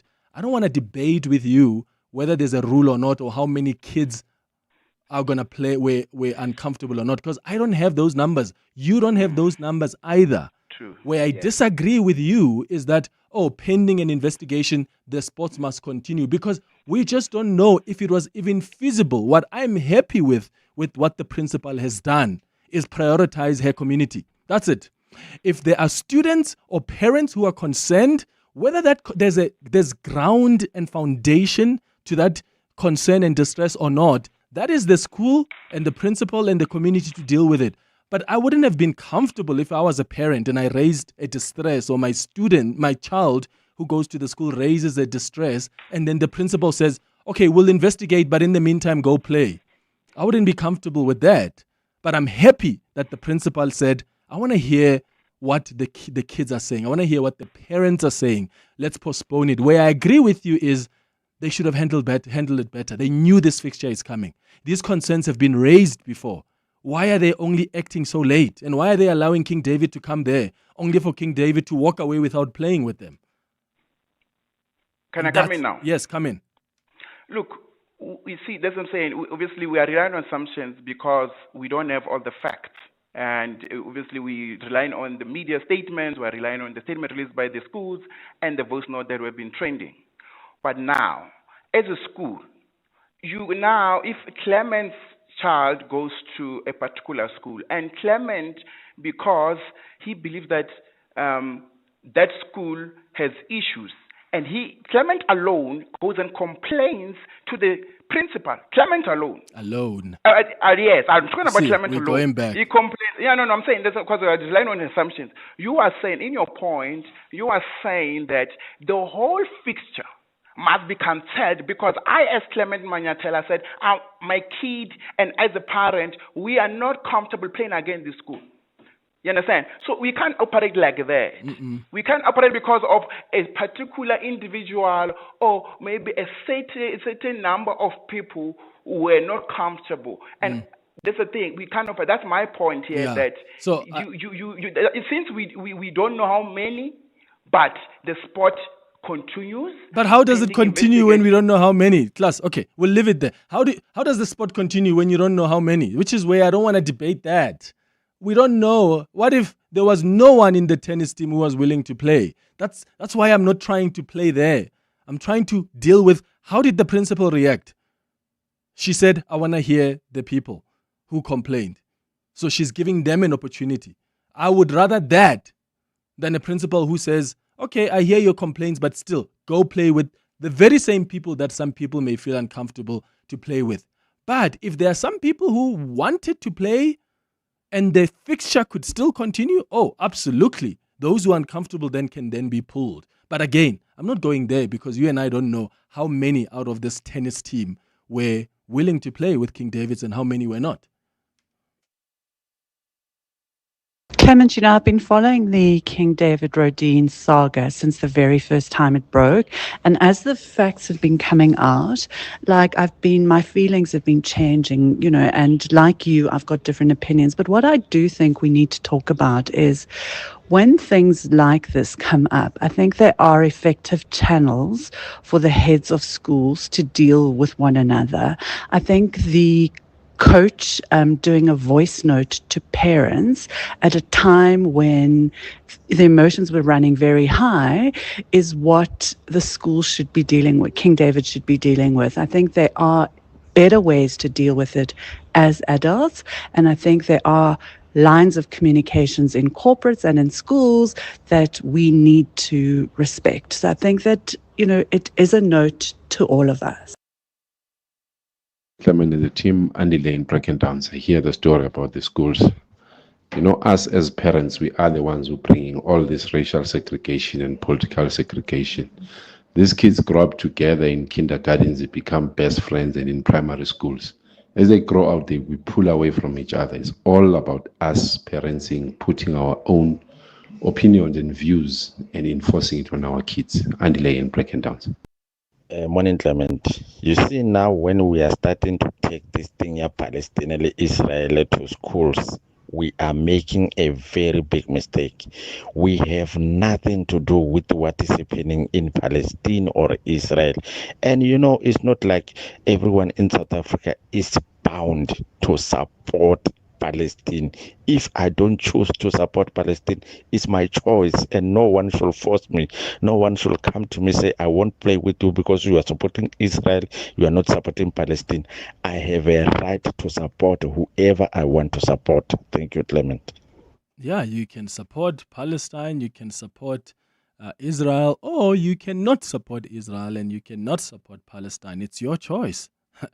That's precisely the point. Kim, you're calling from Johannesburg. You're an ex-parent of at King David's. Good morning. Hi, Clement. How are you? Good, man. What are your thoughts? Clement, I'm horrified at what's going on. Firstly, I think that this is school sport. This is not professional sport. This is school sport. So I definitely believe that teachers, parents' bodies and everything should be aware that kids are allowed their own views and take their own views and then discuss that this is on the sports field. This all happened after the coach from Roedean contacted the King David principal. There's a voice note that was done about this. You can hear it on lots of social media, where the lady from Roedean explained that they did not want to play against a Jewish day school. And she clearly said that she asked if there were any, had they had this problem before, and King David responded no. They may have played, Roedean may have played King David years ago, but maybe not since the war since the 7th of October. So is the issue then them being Jewish? Roedean had made the decision. And what the King David coach said, and she was right, if you don't want to play against us and you don't want to take this matter further, then cancel the match and give the 3 points to forfeit King David. to the points. And you know what? The Roedean coach refused to accept that. Which is wrong. He rather said, which is wrong. Hence, I'm saying they mustn't use the excuse that they had previous academic meetings that the kids had to attend, because that's not true. The coach had deliberately phoned King David to discuss this, and she had phoned King David and said that they have parents from Roedean who stand on the sidelines saying harsh things about the Jews. And the King David lady said, then I will bring security. The Roedean coach said, no. Don't worry, you don't need security. I'll be there to ensure that parents behave.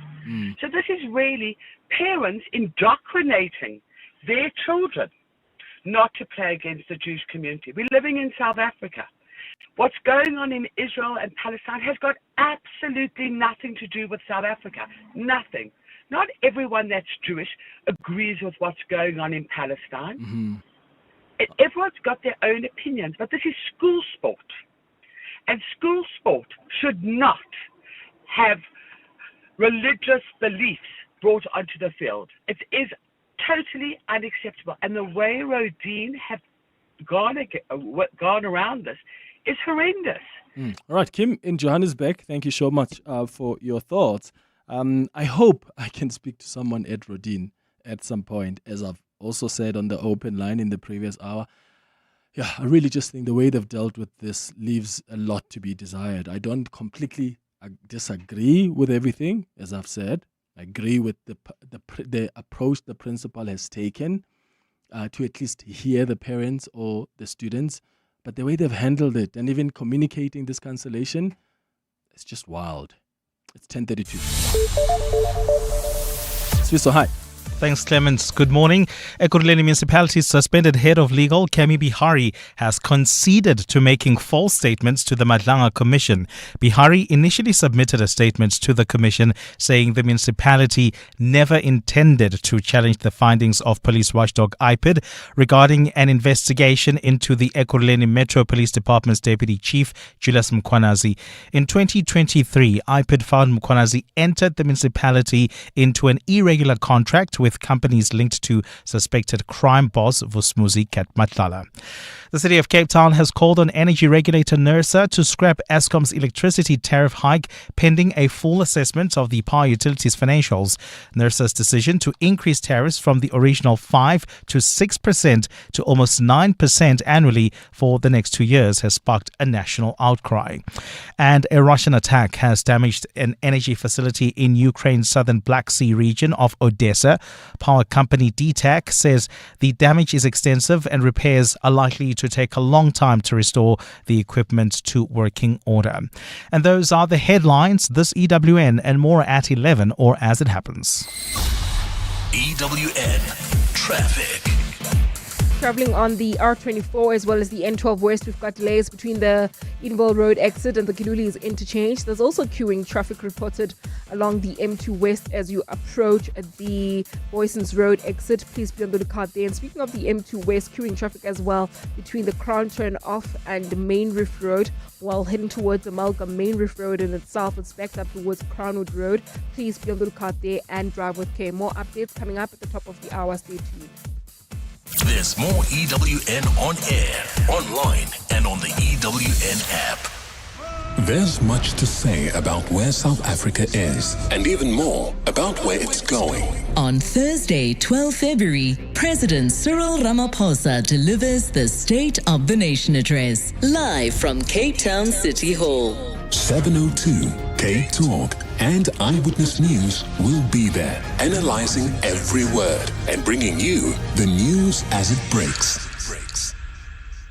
From the build-up to the address to the conversations that follow. Join Clement Manyathela and Mandy Weiner for live coverage and in-depth analysis from 6 to 10 p.m. Live on the radio or live stream on the Prime Media Plus app. Sona 2026. Thursday, 12 February. Live on 702 Cape Talk and EWN.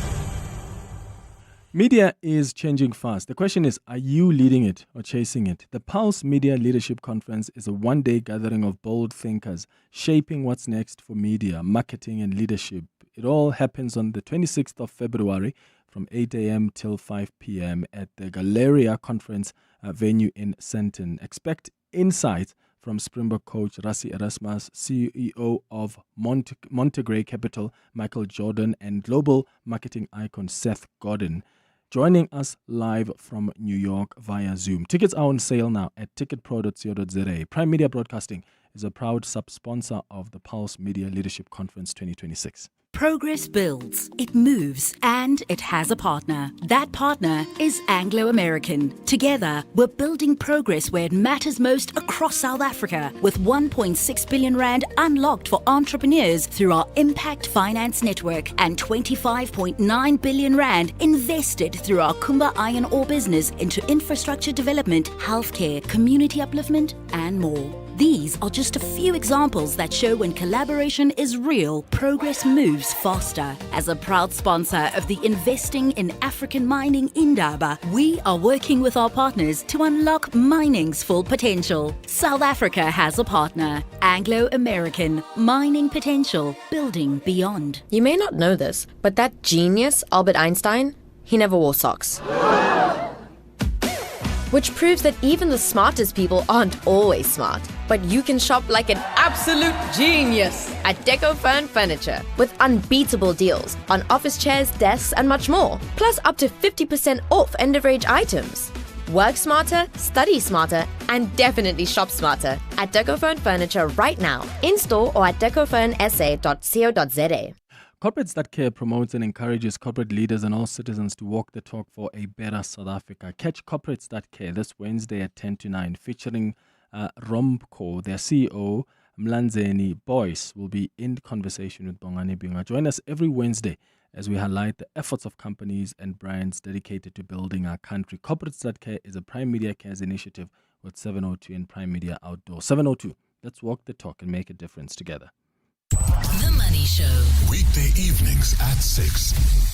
Bongani Motsa is the senior economist at the Minerals Council South Africa. Bongani, has there been any progress in miners in South Africa getting what they kind of need? Miners need a stable and predictable policy environment, that's for sure. However, for us as well, just general infrastructure, from electricity to rail and port efficiencies, those are quite key ingredients for the sector to realize its potential. The Money Show on 702.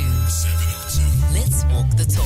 The Money Show with Stephen Curtis is brought to you by ABSA CIB, returning as proud investment theme sponsor of the African Mining Indaba 2026. ABSA is an authorized FSP and registered credit provider. T's and C's apply. You're with Clement Manyathela. 702. 22 minutes before 11 o'clock. It's D-Day. Paul O'Sullivan is appearing before the ad hoc committee in Parliament. That testimony expected to begin in the next, 22 minutes or so. So Paul O'Sullivan finally going to appear physically this morning. So how did they get him to come without being subpoenaed? Also, there seems to be a commitment from Brown Mogotsi as well to appear in the coming days.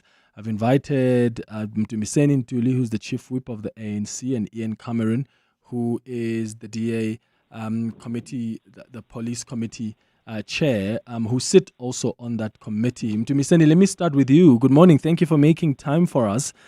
How did you as the committee get Paul O'Sullivan to agree to come physically to Parliament? Good morning, Clement and the listeners, and good morning to my colleague Ian. No, Clement, you know that there were several exchanges between the ad hoc committee and Mr. O'Sullivan.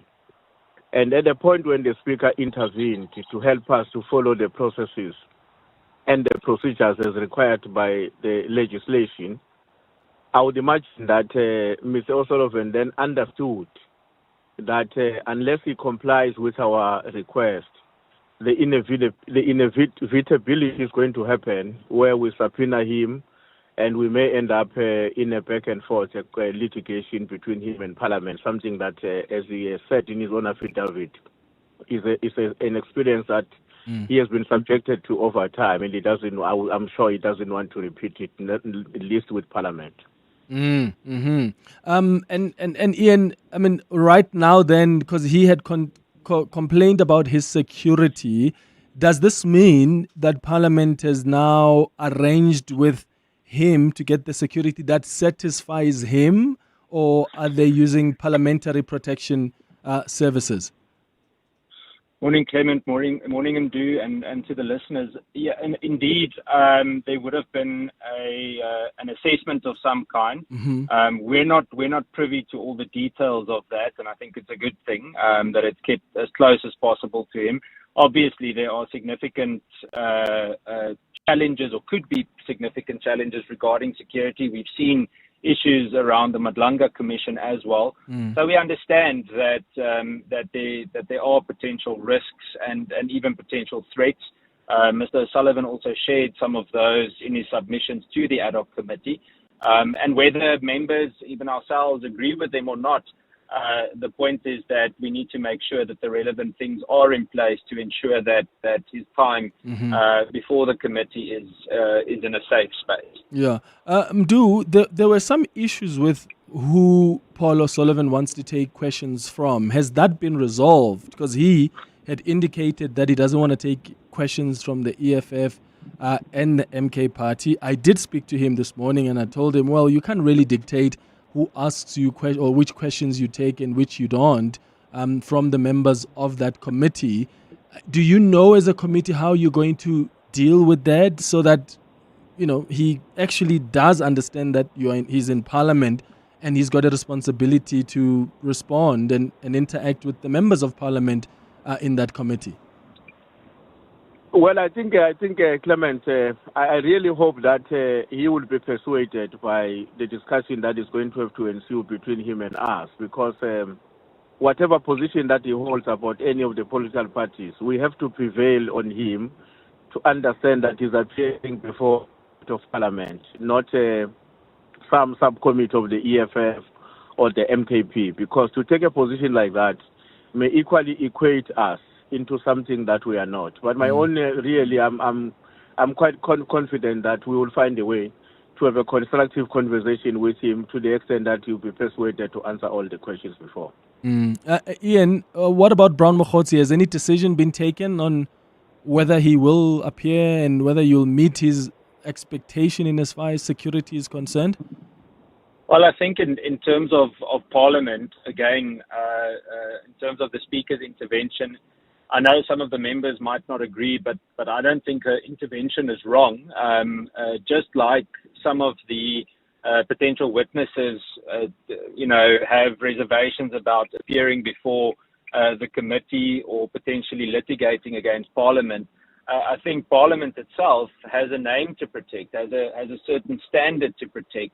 And if we jump too quickly to supposedly summon someone without ticking all the boxes, dotting the I's and crossing the T's, then it could potentially be damaging to Parliament. So we'll obviously see, as you correctly said, what happens in the next few days. I personally think it's to his benefit to appear before the committee. Come and speak. It could potentially even be that he wants to clarify matters that he mentioned before the Madlanga Commission. I think it would be unwise of him not to take up the opportunity. And certainly once Parliament does have its ducks in a row, you do not want to get into that kind of litigation. And it will obviously cause for significant public scrutiny as well. Well, Ian Cameron, Mseni Ntuli, thank you to both of you for speaking to us. I know you have to rush into that committee meeting expected to start in about 15 minutes' time. Mseni Ntuli is the chief whip of the ANC. Ian Cameron is the committee chair for the SAPS committee in Parliament. Both of them sit on that ad hoc committee that's investigating allegations of corruption and political interference in the criminal justice system. What are you hoping to hear from Paul O'Sullivan? After the break, I'm going to play you the interview that I did with him this morning, and I'd like to hear your reaction afterwards. Aubrey Masango. Weekday evenings, 8 to midnight. We need to have the conversation about there is the institutionalization of extortion of foreign-owned businesses by police. A guest who was here not too long ago said, I can't say this, but the cash movers of monies that are generated in foreign spaza shop are South African police. They are the ones, like you would have the cash companies, they are the ones that move the cash that is generated in spaza shops in the townships. Aubrey Masango. 8 to midnight on 702. 702. Get your brain in the game, because the brain of 702 is back with your chance to flex your general knowledge smarts. There's 3,000 Rand up for grabs every day, and Brain of the Week wins 10,000 Rand. Plus, a spot in the finals to compete for the grand prize of 30,000 Rand cash. Enter on primemediaplus.com now. Then catch 702 Breakfast with Bongani Bima and 702 Drive with John Pellman for your chance to be the brain of 702. T's and C's and more on primemediaplus.com. Imagine a holiday where the only thing on the to-do list is to enjoy yourself. With NCL, world-class dining, award-winning entertainment, and a variety of onboard experiences come as standard. So enjoying yourself is easy breezy. We sail to over 400 destinations worldwide, including Europe, the Caribbean, and beyond. Your dream cruise is calling. Visit ncl.com for the best deals or contact your travel agent today. Conditions apply. Norwegian Cruise Line. It's different out here. To walk the talk is to turn words into meaningful actions. And it's what we at 702 are committed to doing every day. We are also committed to following the rules set out by the Broadcasting Complaints Commission's Code of Conduct to give you balanced programming, fair comments, and accurate news. But if we stumble along the way and you feel we are not living up to the code, let us know on comments@702.co.za. And if after that you're still not happy, you can direct your complaint in writing to the Broadcasting Complaints Commission. Email bccsa@nabsa.co.za.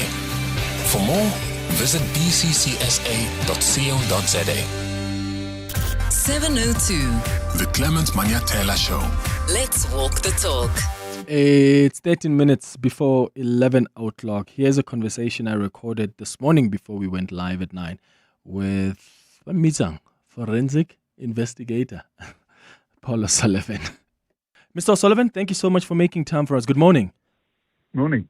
How are you feeling ahead of your much anticipated appearance at the ad hoc committee? Yeah, no, I'm feeling fine.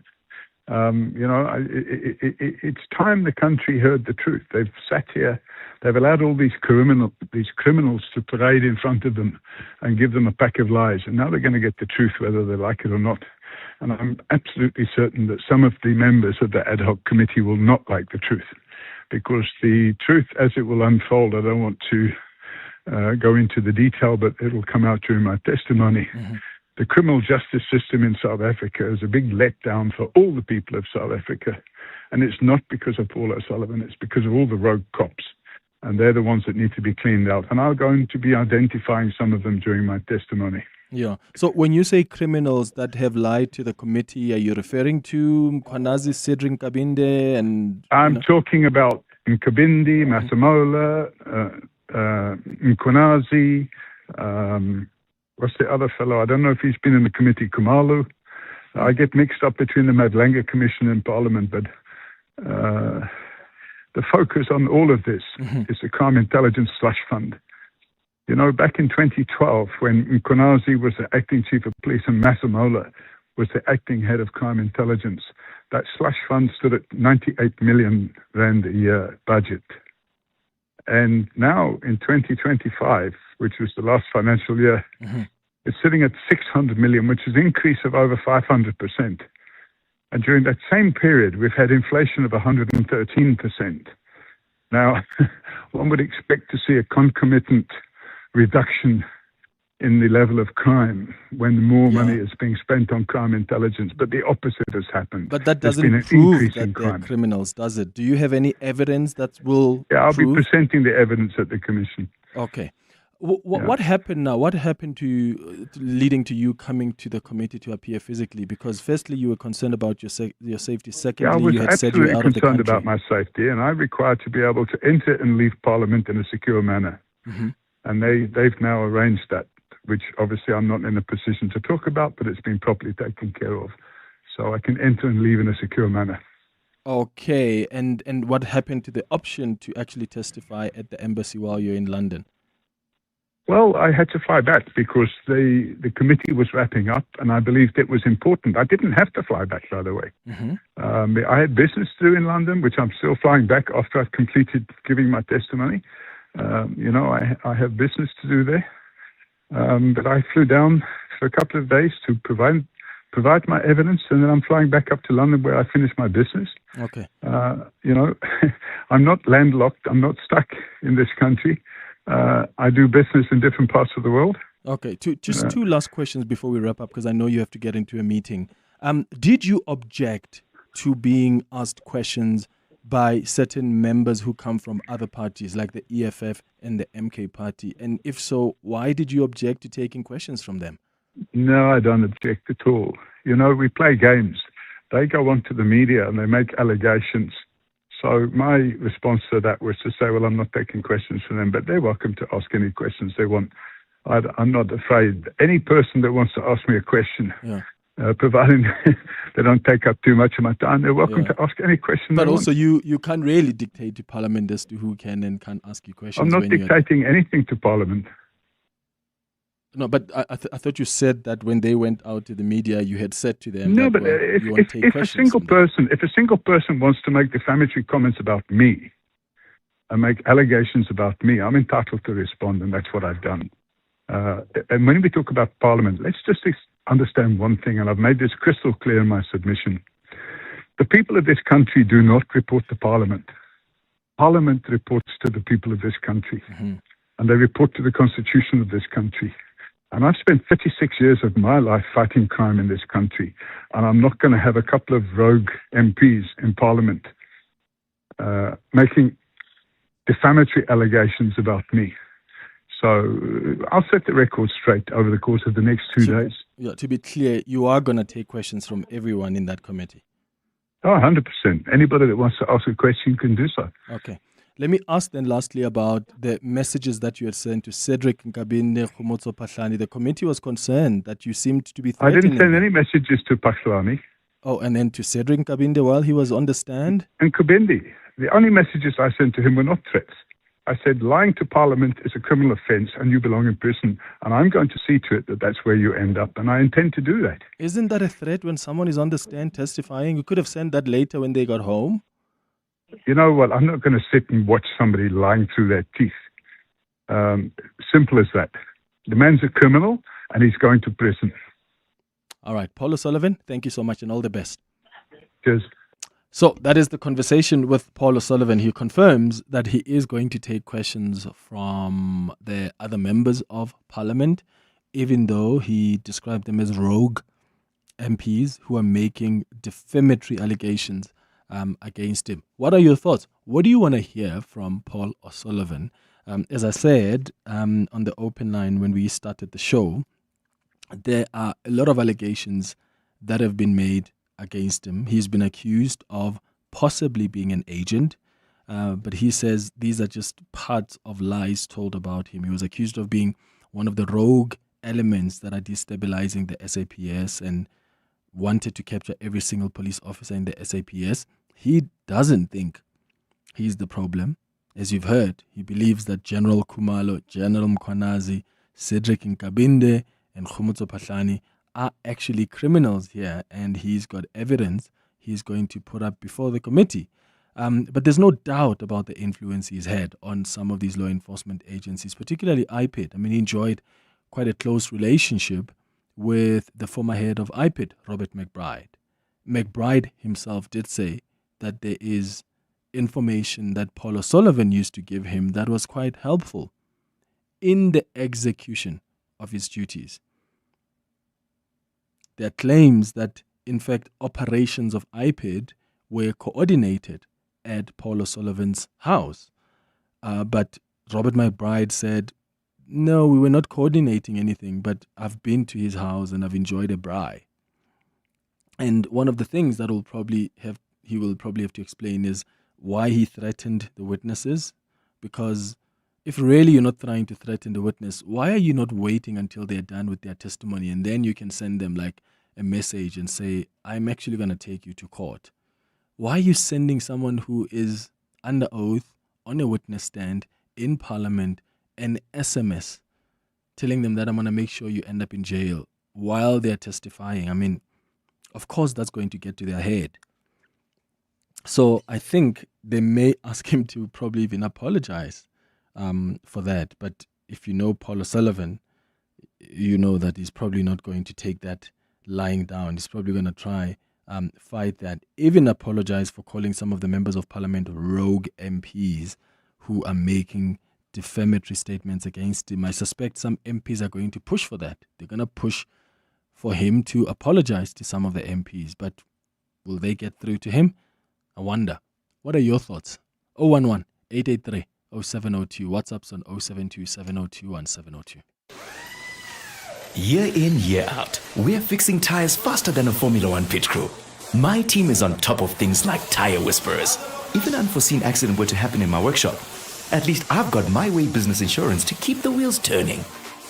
Visit myway.co.za or dial 0860 64 64 64 and get a quote today. My Way is a licensed non-life insurer and FSP. T's, C's and standard rates apply. My Way. Live your way.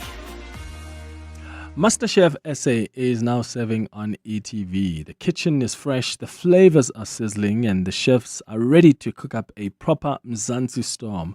To prep for season 6 dropping soon on ETV, catch MasterChef SA, the celebrity edition, which, by the way, has been so fascinating. I've been following it quite closely. A tasty palate cleanser to reset your appetite. So whether you are a foodie or you're a flavor chaser or just love good TV that feels like home, pull up a chair because MasterChef SA is cooking on ETV. So please go and check it every single Sunday at 6 p.m.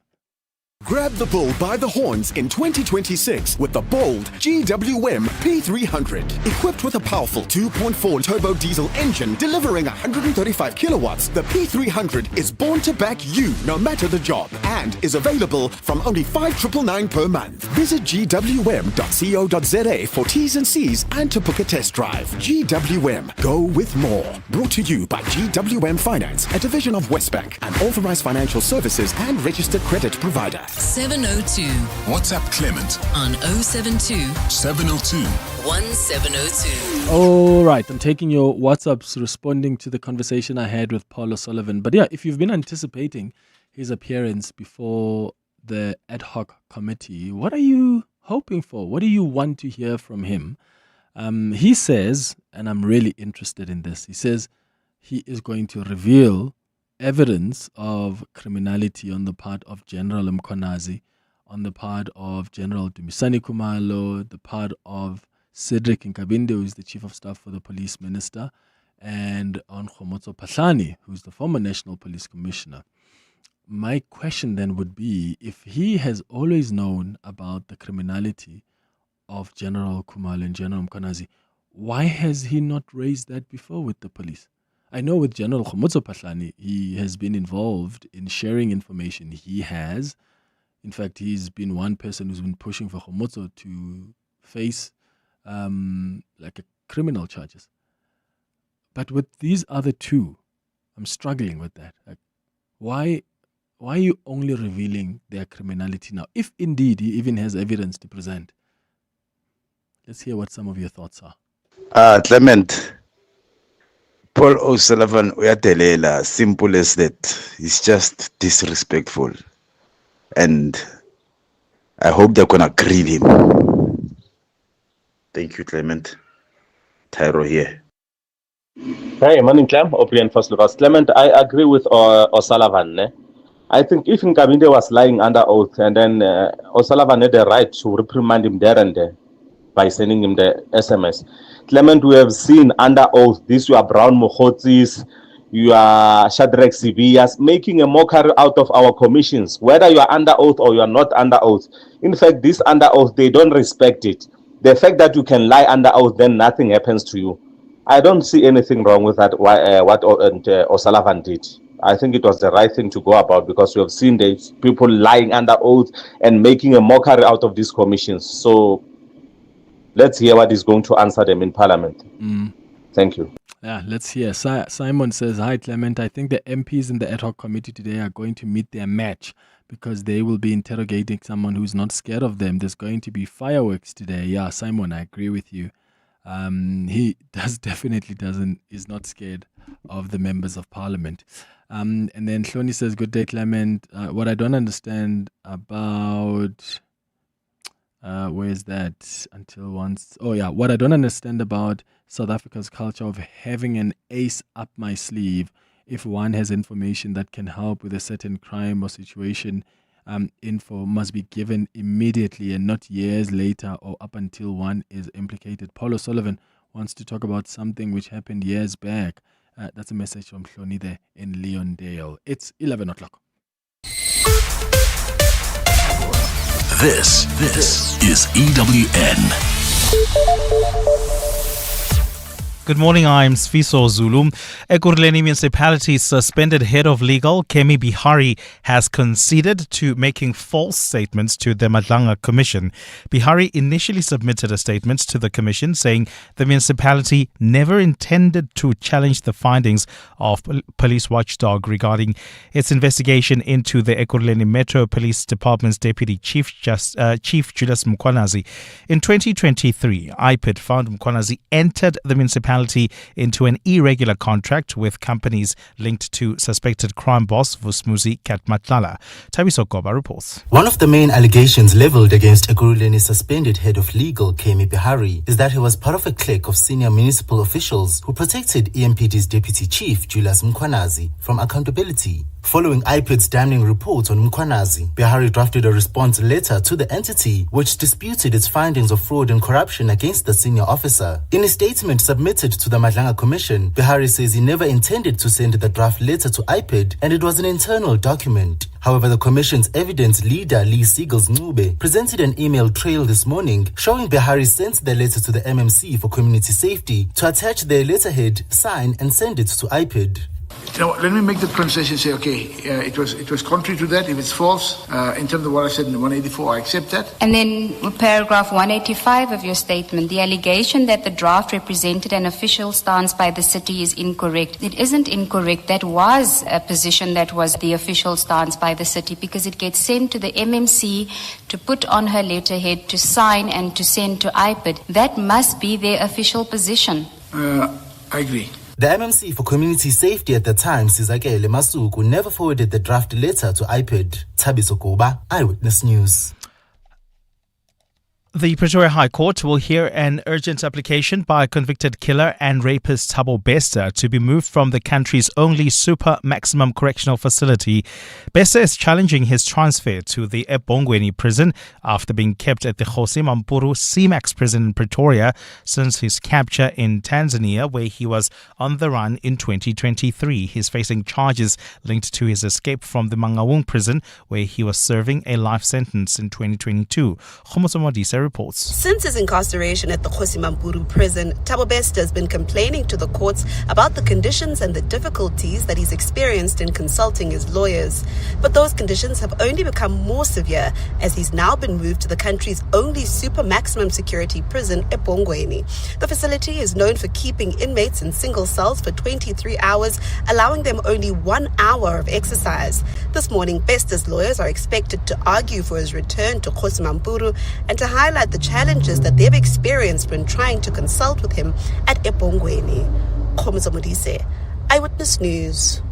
The City of Cape Town has called on energy regulator NERSA to scrap Eskom's electricity tariff hike pending a full assessment of the power utility's financials.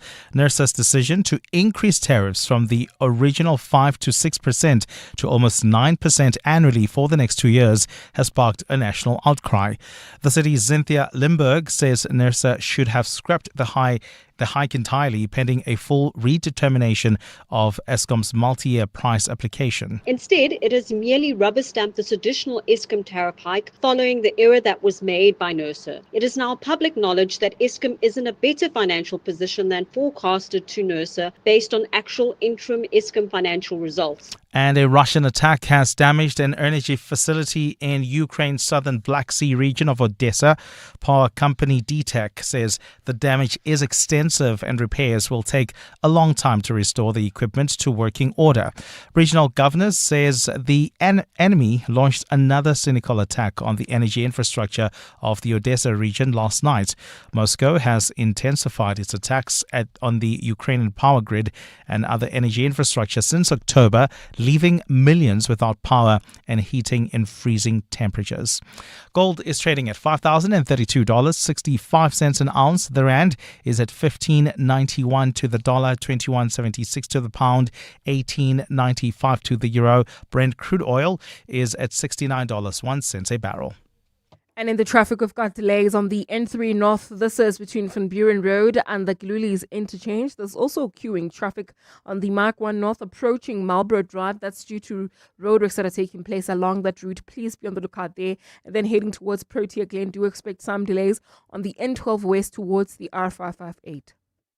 A partly cloudy day in store for Gauteng. The temperatures will peak at highs between 29 and 32 degrees. The top story in EWN this hour. Ekurhuleni Municipality's suspended head of legal, Kemi Bihari, has conceded to making false statements to the Madlanga Commission. EWN, in touch, in tune, and independent. For the latest, visit ewn.co.za or download the EWN app. You're with Clement Manyathela on 702. Let's walk the talk. Streaming on the Prime Media Plus app. DSTV channel 856. 92.7 and 106 FM.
Seven minutes after 11 o'clock. Dumelang, welcome to the third and final hour of the Clement Manyathela Show. Thank you for staying with us here on 702.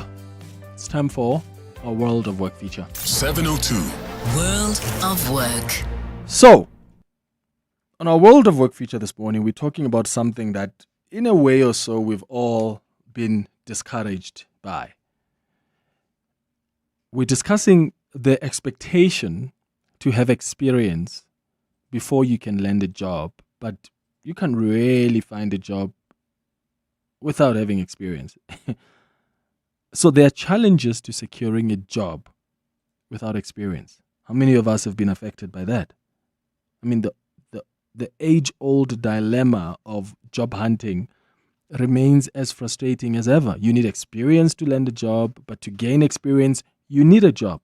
In fact, Stats SA consistently showcases that individuals who have worked before are far more likely to secure a job than those with no prior work history, as noted in studies from 2012, 2024, 2025. So there's a large percentage of unemployed youth, around 58.7% in early 2025, who lack previous work experience, which then makes it a significant barrier to entry.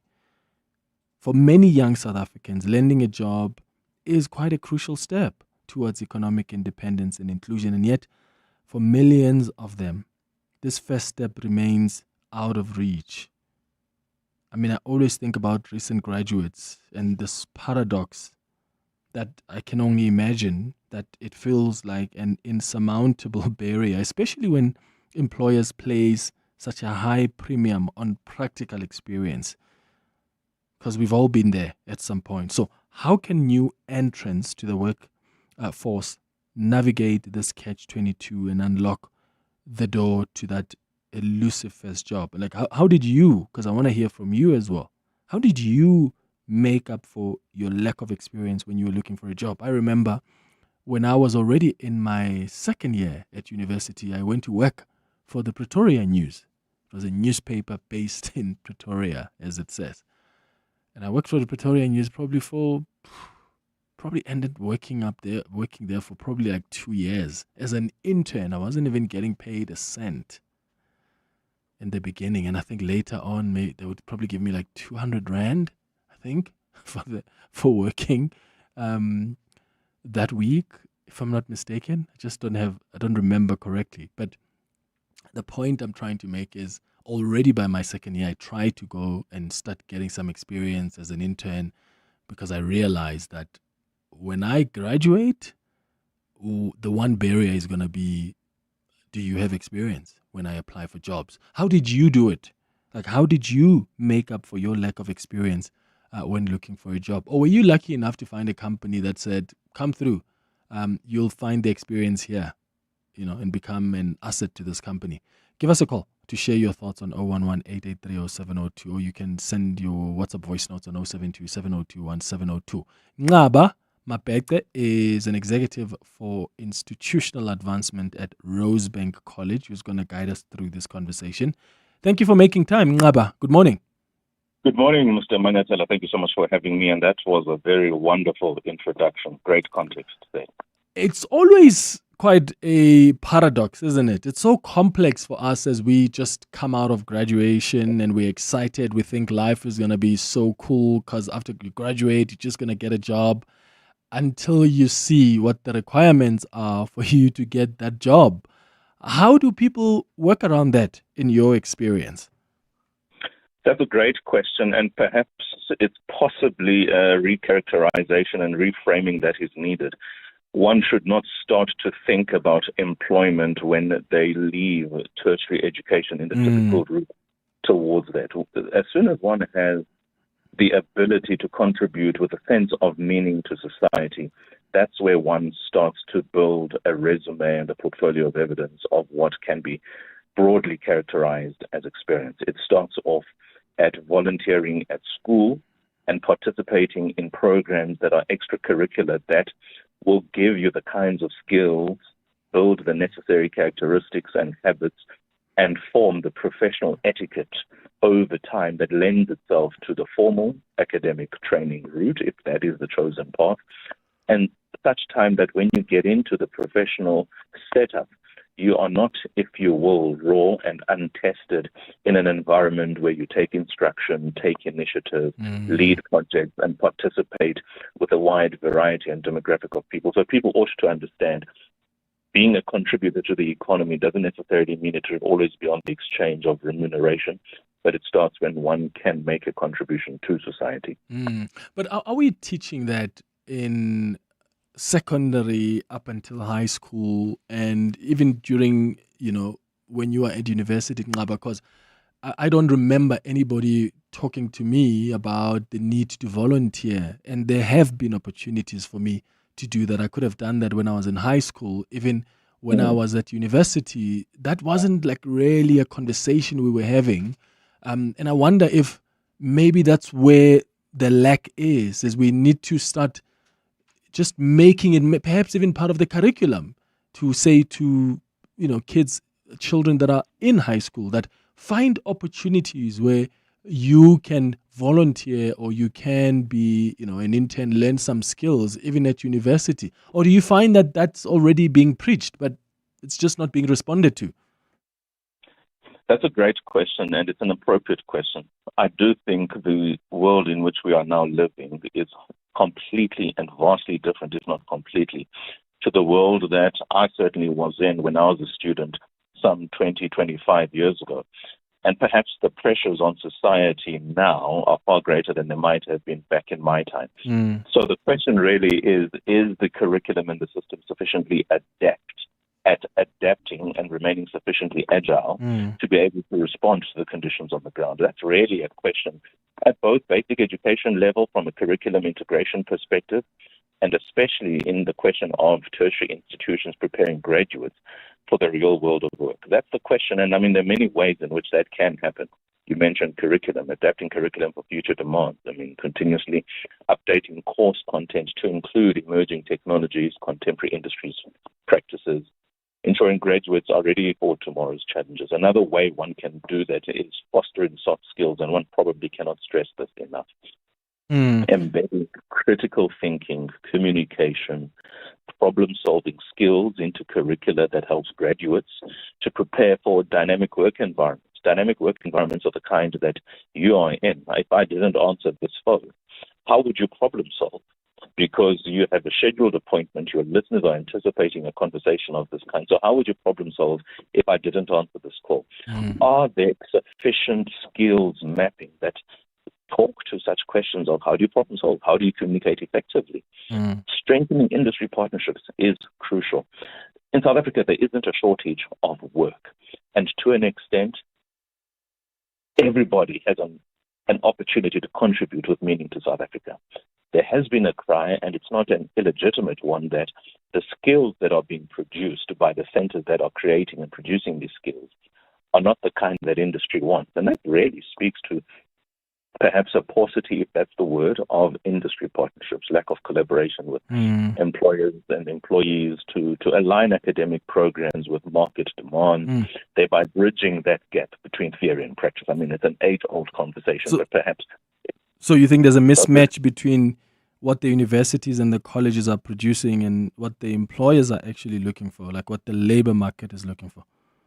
I absolutely would imagine that's part of the conversation, probably not exclusively the conversation. There are certain courses now that whilst they are offered, they're not necessarily in high demand or not necessarily going to be the ones that will distinguish you from many other persons with that, because the demands in industry these days perhaps are not consistent with that. And the question has to be, are real work experiences integrated in learning? Are internship programs, apprenticeships, project-based learning to ensure graduates have hands-on experience before entering the world of work? Is that sufficiently catered for in the enterprise of higher education? That's the question that has to be asked. And the best way to answer that is to engage the core and critical stakeholders to that. That would be industry. Are they getting what they want? So there are many ways, as it were, to skin this cat, precisely predicated on the fact that there is no shortage of work in South Africa. Work is not necessarily remunerated, but work that lends itself to community development and, broadly speaking, to society's development and growth. Yeah. So for some listeners who, because someone was asking, but what do we mean by experience? So for some listeners who want clarity on, when an employer says they want experience, what do they really mean? Like, what can that experience look like? So if I have interned somewhere or if I volunteered somewhere, does that count at all? So what advice would you give to parents who are trying to guide their learners into the right direction? You mentioned something about university, and I was minded to reflect on my own journey. My own journey is not necessarily authoritative in any way, but it perhaps gives one an opportunity to glean into what is possible out there. I was schooled in East London, my high school there, and I went to university down the road at the University of Fort Hare. And because of my close links to my former high school, I always made myself available to be a gap stroke substitute teacher. What that meant was, whenever a teacher, for whatever reason, was not going to be available, I would make sure to meet that teacher, engage in what the following day or that week's lessons were to be, particularly in subjects that I was comfortable in. English, Afrikaans to an extent, and your content subjects like history and geography. I would learn the curriculum for the day or for the week, and then I would make sure I hand out the notes and guide the pupils. By the way, I have passed all those standards at that very school in the preceding 5 years. So that gave me insights into teaching, into time management, into managing groups.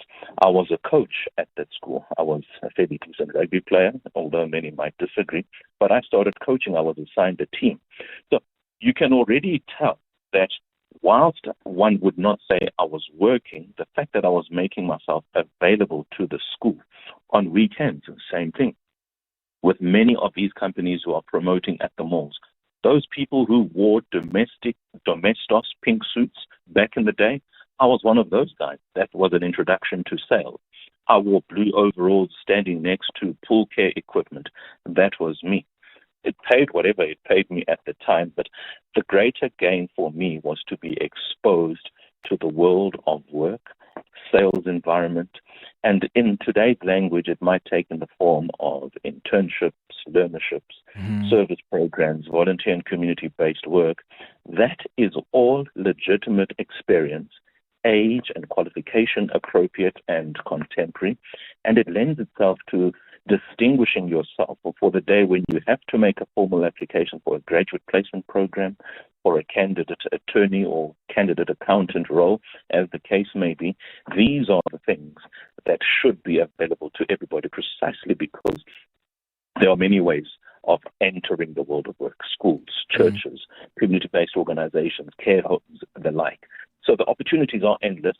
I'm not suggesting it is always that easy, because sometimes one needs to go to these places of work, and with our strained economy, even something that you and I perhaps might take for granted, accessing public transport might not be that simple. Add to that the safety components associated with that, it then becomes, from time to time, from person to person, potentially a bridge too far. Okay, so before we get to some calls and voice notes, I'm interested in the role that employers can play in creating entry-level opportunities that don't necessarily require prior experience? Like, do you think there's enough incentives for companies to hire first-time job seekers, or or existing incentives? I think there's like the employment tax incentive. Is that working at all? Look, I think what you really are engaging is how can this shared accountability really look like in reality? What collective responsibility looks like in practice between the core stakeholders being employers that you just mentioned, tertiary institutions, employers and government at large, and the youth. So let me start with the youth. Youth, young people must take ownership of their employability ultimately by actively seeking exposure, upskilling and building networks rather than waiting for opportunities, shall I say. Because I think if one is sufficiently pressed, they will do what is generally necessary to be able to enter that marketplace. But it does require corresponding obligations and actions elsewhere. Tertiary institutions, government, collaborate to co-create even pathways into work, including structured work, integrated learning, funded internships, and clear transition pipelines. That's really the value, especially of your SETAs, your sector education and training authorities. Employers should adopt a development mindset by recognizing potential, which is important, and investing in first-time entrants as part of long-term workforce sustainability. It doesn't matter what skills you have on paper. The reality is, when you get into the workplace environment, it will always be new, and it will be new for everybody who's entering that workplace then for the first time. Yeah. 22 minutes. Yes. So, Ngabe, finish up your point? No. I think I was done there, but okay. I think the most important thing that I really want to emphasize is also for the candidate. I think it's important to always emphasize the unique selling points about an individual. Employers want candidates with field-specific qualities for obvious reasons. So if you're talking about project management, that might be an opportunity for you to say that you pay attention to detail, you are effective in resource management, you are effective in communication, you are effective in stakeholder management. So understanding the key attributes in your field and clearly demonstrate that you've applied these in the past wherever you might have, and communicating your passion that goes with that, passion and enthusiasm. Passion and enthusiasm alone are what employers want. Everything else can be taught, but you cannot teach Clement to be enthusiastic, to be passionate, to be there 2 hours before the broadcast starts because he wants to make sure he is prepared. He wants to make sure that if this guest does not arrive, this is his contingency plan. The stuff that you don't teach will always stand out if it is in somebody who has those attributes, and that's key. Yeah, let's go to some WhatsApps on 072-702-1702. Hi, Clement and the team. My question to your guest is, don't you think that there are certain jobs that require experience, like technical jobs, but certain jobs, Clement, do not require experience because companies define culture? Just imagine someone who've got 10 years working for a company with a different culture. Don't you think that his or her experience become redundant? Thanks, David. Good morning, Clement. Good morning, 702. I also want help, hey. So I've been in the sales field for quite a long time now, 16, if not 17 years. And I've tried to do a career change, move from sales and go to supply chain. So I've got my higher certificate in supply chain. I've got my degree in Bachelor of Business Administration. So just last year, that's when I did my higher certificate in supply chain. But now I am having trouble to find work without experience. I think this show is going to help me maybe just to know how to navigate, because with my age and my experience, there's no way I'm going to take an intern job. Financially, it's just not doable. So I just want to know, then how do I move from one career to another without affecting my finances, without having any hiccup on the finance side of things. I don't have experience in supply chain. All I have is theory from what I learned. So, please help me with that. Jolene Midrand. Oh, Jolene, thank you very much. And Ngaba, it feels like from the messages I'm getting on the WhatsApp line, that seems to be a big concern for some listeners listening to this conversation. They've been in one industry for years, and now they want to jump to another industry, but they only have like the qualification and no experience. I mean, you don't expect anyone who's over 40 now to go now and quit their job, and now they're starting from scratch. So how do you reconcile that? Is there a way you can deal with that? There are ways in which that can be dealt with. And now, this is obviously not a conversation about me, but I can't but not engage my own experiences. I was doing articles in Cape Town circa 2010, 2011, and I'd always had the passion for broadcast, for instance. And so I walked over to a local broadcast hub. You would know it very well, 567 Cape Talk, and I said I wanted to participate in what this station's product is, and that's getting the conversation out there. At some point, the sacrifice has to be made, because if you want something bad enough, you will do what it takes to get it. And I started off doing the graveyard shift. Imagine doing a full shift Monday to Friday, 9 to 5, and then doing the graveyard shift of midnight to 4 a.m. If that's what I wanted, that's what I did. Not to be flippant on it, so let me come back to the second voice note, which talks about being in sales and wanting to pivot into supply chain. For instance, what informs the purchase? So when you go to a client and they buy something, what informs that purchase? There are already links between sales and supply chain. It's then just a question of engaging the person who buys your product and asking him or her what informs the purchase, what R&D they do, and how to that extent it fits into what they do from a sales perspective. The life cycle of a product, that's all about supply chain. It tells you more about the product that you are selling, but it also tells you how frequently perhaps your product might be in demand. It helps you better understand your sales frequency, and with that you can make a slight pivot towards the supply chain environment, precisely because you know who your competitors are, so you would know where to start looking if you were in supply chain as opposed to where you are from sales, using your sales experiences. So have a conversation with somebody who typically buys your product. Go to the conferences that speak to supply chain. Supply chain in many ways is public procurement or procurement in the broad sense. Your qualifications, business administration, higher certificate in supply chain, these all lend themselves to supply chain. And the fact that you've got a sales experience, I wouldn't think you are at such a great disadvantage, if at all, from somebody who wants to enter the supply chain because that's where he or she started off and that's where his or her passion is. You are a contemporary in that space, just a different stakeholder, and now you are remodeling yourself as somebody who's going to be in the core supply chain.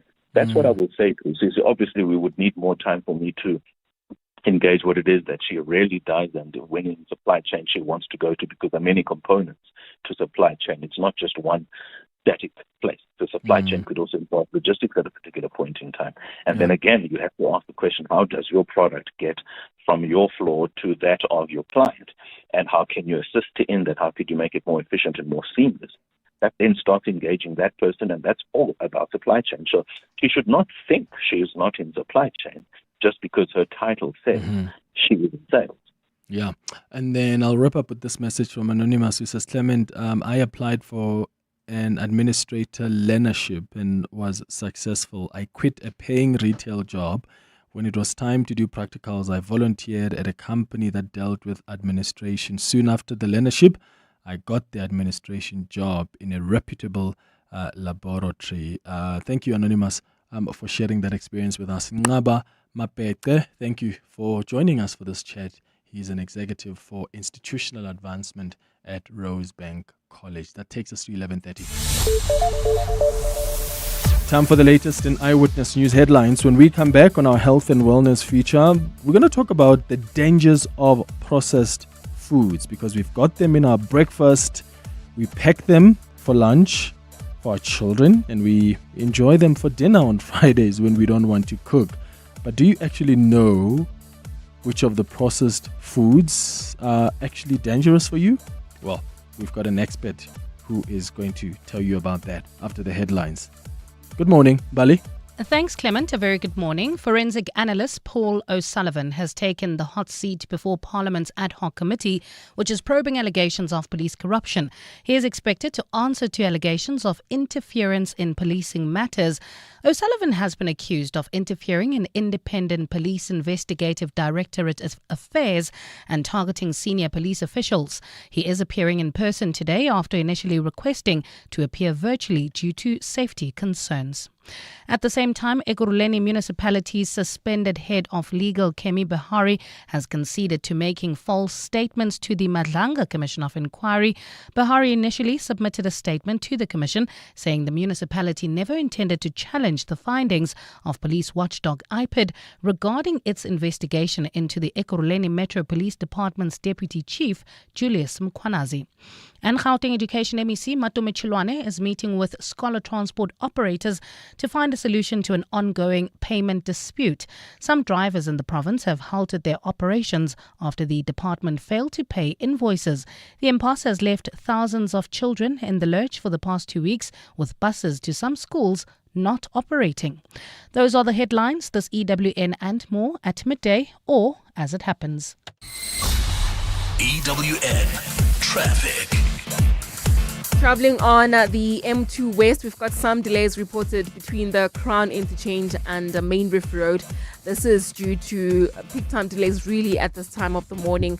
If you are travelling on the same, or rather in the same area, Crown Road is also heavily backed up as a result. While on the Mark 1 North, we've got delays towards Marlborough Drive. This is due to roadworks taking place along the route. There's also queuing traffic on the N3 North just as you approach the Kadulis interchange coming out of Van Buren Road. More updates at the top of the hour. Stay tuned. There's more EWN on air, online, and on the EWN app. Get ready to panda push-up, play Powerball and Powerball Plus for 49 million rand in total estimated jackpots this Tuesday. Don't delay. Play Powerball for an estimated 31 million rand and Powerball Plus for an estimated 18 million rand today. Buy your tickets now in-store on nationallottery.co.za, the mobile app or cell phone banking. Panda Push-up Play. Players must be 18 years or older. Play responsibly. Ituba is the proud operator of the National Lottery. Smart Steve from Momentum, hello. Smart Steve, my daughter just turned 18, right? And now she's got a license and a boyfriend. You're worried about her safety. With Momentum Safety Alert, she can access help 24/7. Is that the emergency response version of Curry in a Hurry?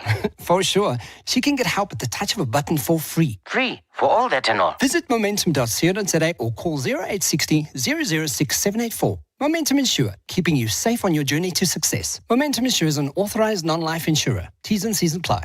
All cars are designed to move. A Mazda is crafted to move you. Every line, every detail, form in motion, beauty with purpose. So that when you drive, you connect. Car and driver become one. One rhythm. Builds, holds, breaks free. The feeling will find you. Mazda. Wonder awaits. John Perlman. Weekday afternoons. 3 to 6. Would you agree they're different things? The one would be a general thing, we do not want to play against any Jewish children. And the other would be the parents think we shouldn't play you because of what's happening in the Middle East. Would you agree there is an important distinction? Well, I mean, I think we could interpret it like that. We are a faith-based and proudly South African school, Right. just like Roedean is, who is an Anglican school. But nowhere in the conversation did the issue of the Middle East politics come up. It was purely because we are a Jewish school. John Perlman. 3 to 6 on 702. 702 Afternoon Drive with John Perlman is proudly brought to you by Telkom Business. Possible begins here. 702. Health and wellness. 35 minutes before 12 o'clock on our health and wellness feature this morning, we're talking about processed foods. How much of that do you take in your household? As I said, we've got them for breakfast. We pack them in our lunch boxes for our kids as well, by the way. And we enjoy dinner maybe on Fridays, or maybe for you it's Wednesdays or Mondays when we don't want to cook. But processed meats, you know, whether it's even bacon or ham or Viennas, are sort of classified as group 1, right? Quite cancer-causing is how they define them by the World Health Organization. So you've got high poverty levels and affordability driving many South Africans towards these ultra-processed, energy-dense foods that are contributing to obesity, to malnutrition, and significant healthcare costs. So for safety's sake, experts are actually advising us to reduce processed meat consumption, focusing on plant-based meals and choosing a simpler, meat product.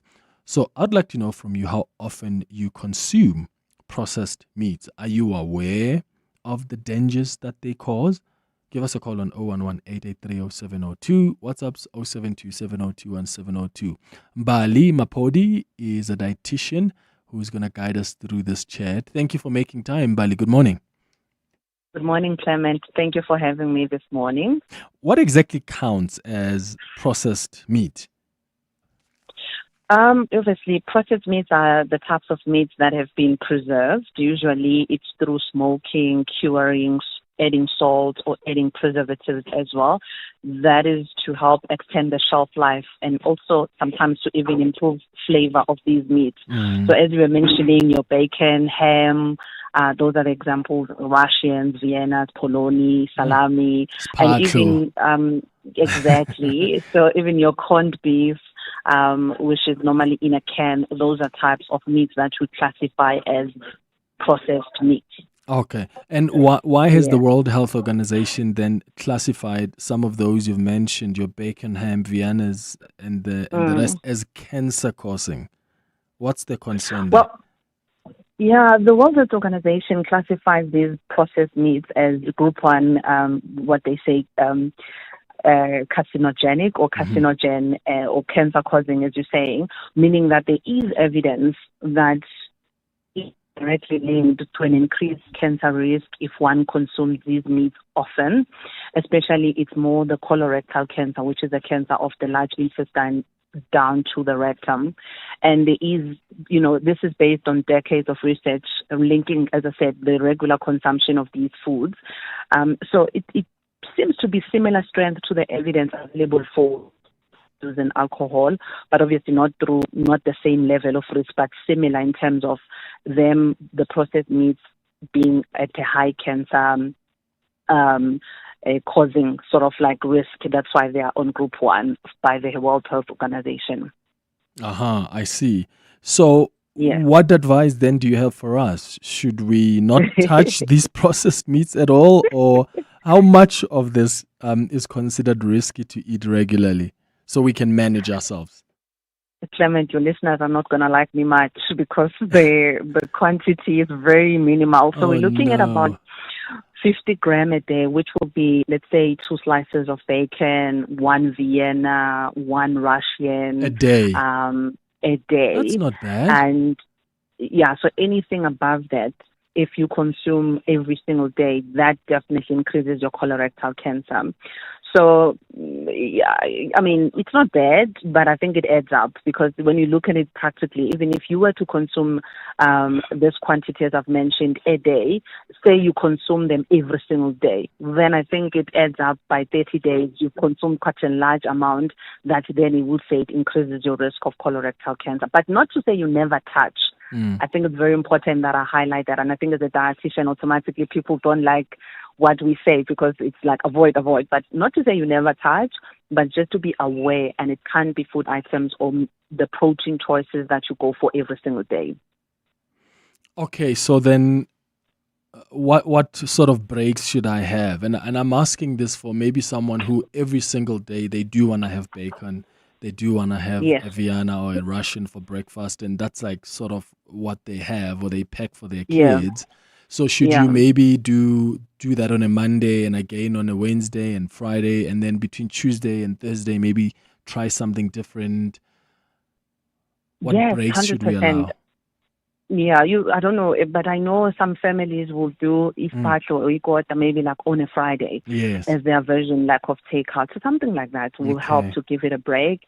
But then also, as you were mentioning, we live in tough economic times. So we want to be also mindful that I don't say that, okay, as a protein alternative now, people must always have like a rotisserie chicken, they must always have salmon. But things like eggs or pilchards or sardines in a can can be good protein sources to sort of substitute these processed meats. Even chicken livers or even peanut butter. We mustn't look down upon peanut butter. It can be a good source of protein in right quantity. So those are the things we can use to add on our lunch boxes for children as well, instead of just everyday Polonian bread every day. Let's do alternative. Let's do egg mayo or chicken mayo using leftover chicken from a night before, so that these sandwiches are not always with just Viennas and Polony every day. Okay. What is it about these preservatives that make these kind of foods harmful? It's particularly your what we call nitrites and nitrates. They help preserve the meat, obviously, but with studies have shown that when they are heated, you see, like, most people love a nice crunchy, juicy Russian that has been heated in quite high heat. That becomes a problem because they form what we call nitrosamines, which are basically the cancer-causing compounds. So that is a problematic thing about these preservatives. In itself, these preservatives are not necessarily harmful to say or per se, but like once you heat them up, then that's where these sort of cancer-causing compounds come to be. But also besides the preservative part, because I think people hearing about preservatives, they can get scared and think, oh, all the food we eat has preservatives.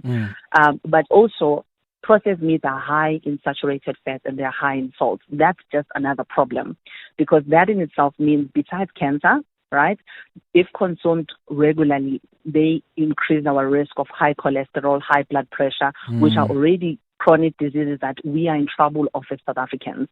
So I think even if we are not thinking cancer, which I think most people consider very scary, but just looking into the high salt and the high saturated content, fat content in these processed meats, that in itself is problematic. Okay. 011-883-0702. WhatsApp's on 072-702-1702. How much of processed meats do you actually take? How cautious are you trying to be? Also, when you are preparing, lunch boxes, not just for yourself, but for your kids as well. Hi, Clement. Lavoya from Roedean. With your topic in terms of processed meats, I eat them a lot, and yes, I am aware of the dangers. But Clement, you're talking about meat that is nice, so I adopt this approach of, we're all gonna die eventually. So I just pray not to get cancer. But with the history of no cancer, I'm hoping by the time I get cancer from processed meat, I'm in the grave. Yeah. Thanks. He's just hoping, Mbali. He's just hoping. Of course, what we eat, Mbali, is influenced by many other factors. Yes. Poverty, food affordability, that influence what we eat. So how do we make this? Because sometimes there's great advice that comes around the dangers of certain foods, but then some people are probably listening and thinking, I just don't have money for all these other options that I'm told I need to have. So are there any other affordable options that you can advise our listeners to also consider? Yes, I do agree with that. That when it comes to food affordability, we are in trouble. When money is tight, people will prioritize just filling our stomachs and just we want something quick that lasts long as well. You don't want to be buying every second day. You want food's not just going to stay long in the fridge. So it's a valid point. But what I always say is that we can always do, as you're saying, what can we swap with? Like, for example, instead of Viennas every day, if we have 30 eggs in the household, let's it doesn't mean we don't eat Viennas because they are obviously cheaper, but maybe let's alternate. Today it's Viennas, the following day it's eggs. Let's do frozen fish fingers, for example. They are also an affordable affordable protein option that we can alternate these processed meats with. Also, when we look into how can we, maybe let's say we are cooking mince in the house, we can expand it by adding a can of lentils into the mince. Then it expands and can feed the family even more, and then we'll have leftovers to take to work the following day. Those are the things we can do. If we are cooking chicken, a full chicken, when you roast it, the white meat that usually most people don't like to eat, the chest meat, let's take that and just mix it up with mayo, and then that's going to be for, again, lunches, for sandwiches the following day, or even for wraps the following day. Those are the things we can do to help the rand expand, obviously without us relying on processed meats every day. Frozen, as I said, fish fingers, eggs also. But even simple things as, I'm going to mention again, peanut butter, because it's looked down upon, but it can be a good protein source. It's okay. But it's okay, Clement, to have peanut butter and bread. It's okay. What else apart from peanut butter? What else? Listen though, I have another option. I mean, I know you are a gym person. Yeah. Peanut butter with apple slices. That's bougie. With or apple peanut butter slices. with banana. You must try it. It's perfect. A nice snack. You must try it. I'll give it a shot. Here's another voice note. Morning, Clement. Mike here from Joburg. Your guest this morning that's talking about the carcinogenic levels of processed foods. The way she describes processed foods is if it's been preserved in any way. I would like her to tell South Africans, any South African for that matter, that biltong is going to cause cancer if you eat too much of it. I don't think that one's going to fly. How bad is biltong for us, Mbali? No. Biltong, as it is, because it's cured in a different form, is not necessarily in the same category as your Viennas and your polony. Because remember, this is normal meat that is just dried, and then obviously it is high in salt because salt is added to cure it or to make sure that we preserve it. But as in itself, especially in a country where biltong can be a nice high protein snack, it doesn't get in the processed meat category, as I was mentioning the examples.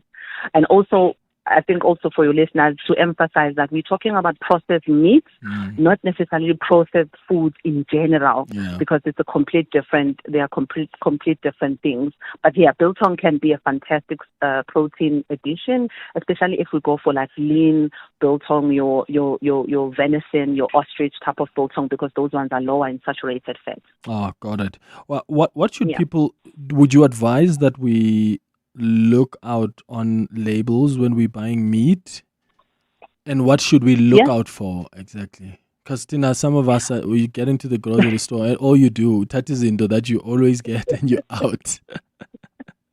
I mean, it helps to look into the label to see. Particularly, you're looking for processed meats that will be lower in sodium, lower in salt. Most of them will be very high in salt compared to what the World Health Organization recommends. But then you look for lower salt option. But also, if you really wanna, when we are eating processed meats, we are looking for a protein source usually. So ask yourself when you're reading the label, how much protein is in this food item per 100 gram? You are looking for at least about 8 to 10 minimum of protein per 100 gram. This is typical of what an egg. One egg protein is about 8 to 10 grams. In that way, already you are saying to yourself, okay, at least if I'm getting per serving an equivalent to what an egg gives me, that's a decent protein. Then also saturated fats. When we see on the labeling, we'll normally see total fats, but then below that it will say unsaturated fats and saturated fats. How much of it is saturated fats? If it's more than 10 grams, then we know that processed meat is problematic in terms of its label. But also, I think this one goes without saying, on the ingredients list, you at least want to see meat as a main ingredient amongst other things. But if something doesn't even have meat in the first few ingredients, then we must know that we are in trouble with that processed meat item that we are consuming. Okay. Yeah. Clement, it's funny you should mention economic challenges as far as eating processed meat is concerned. But what I've observed here in the township where I'm staying, people who don't have money, who don't work, or who only depend on grants and stuff like that, the level of consuming these processed meats only go as far as kota or spatlo, you know.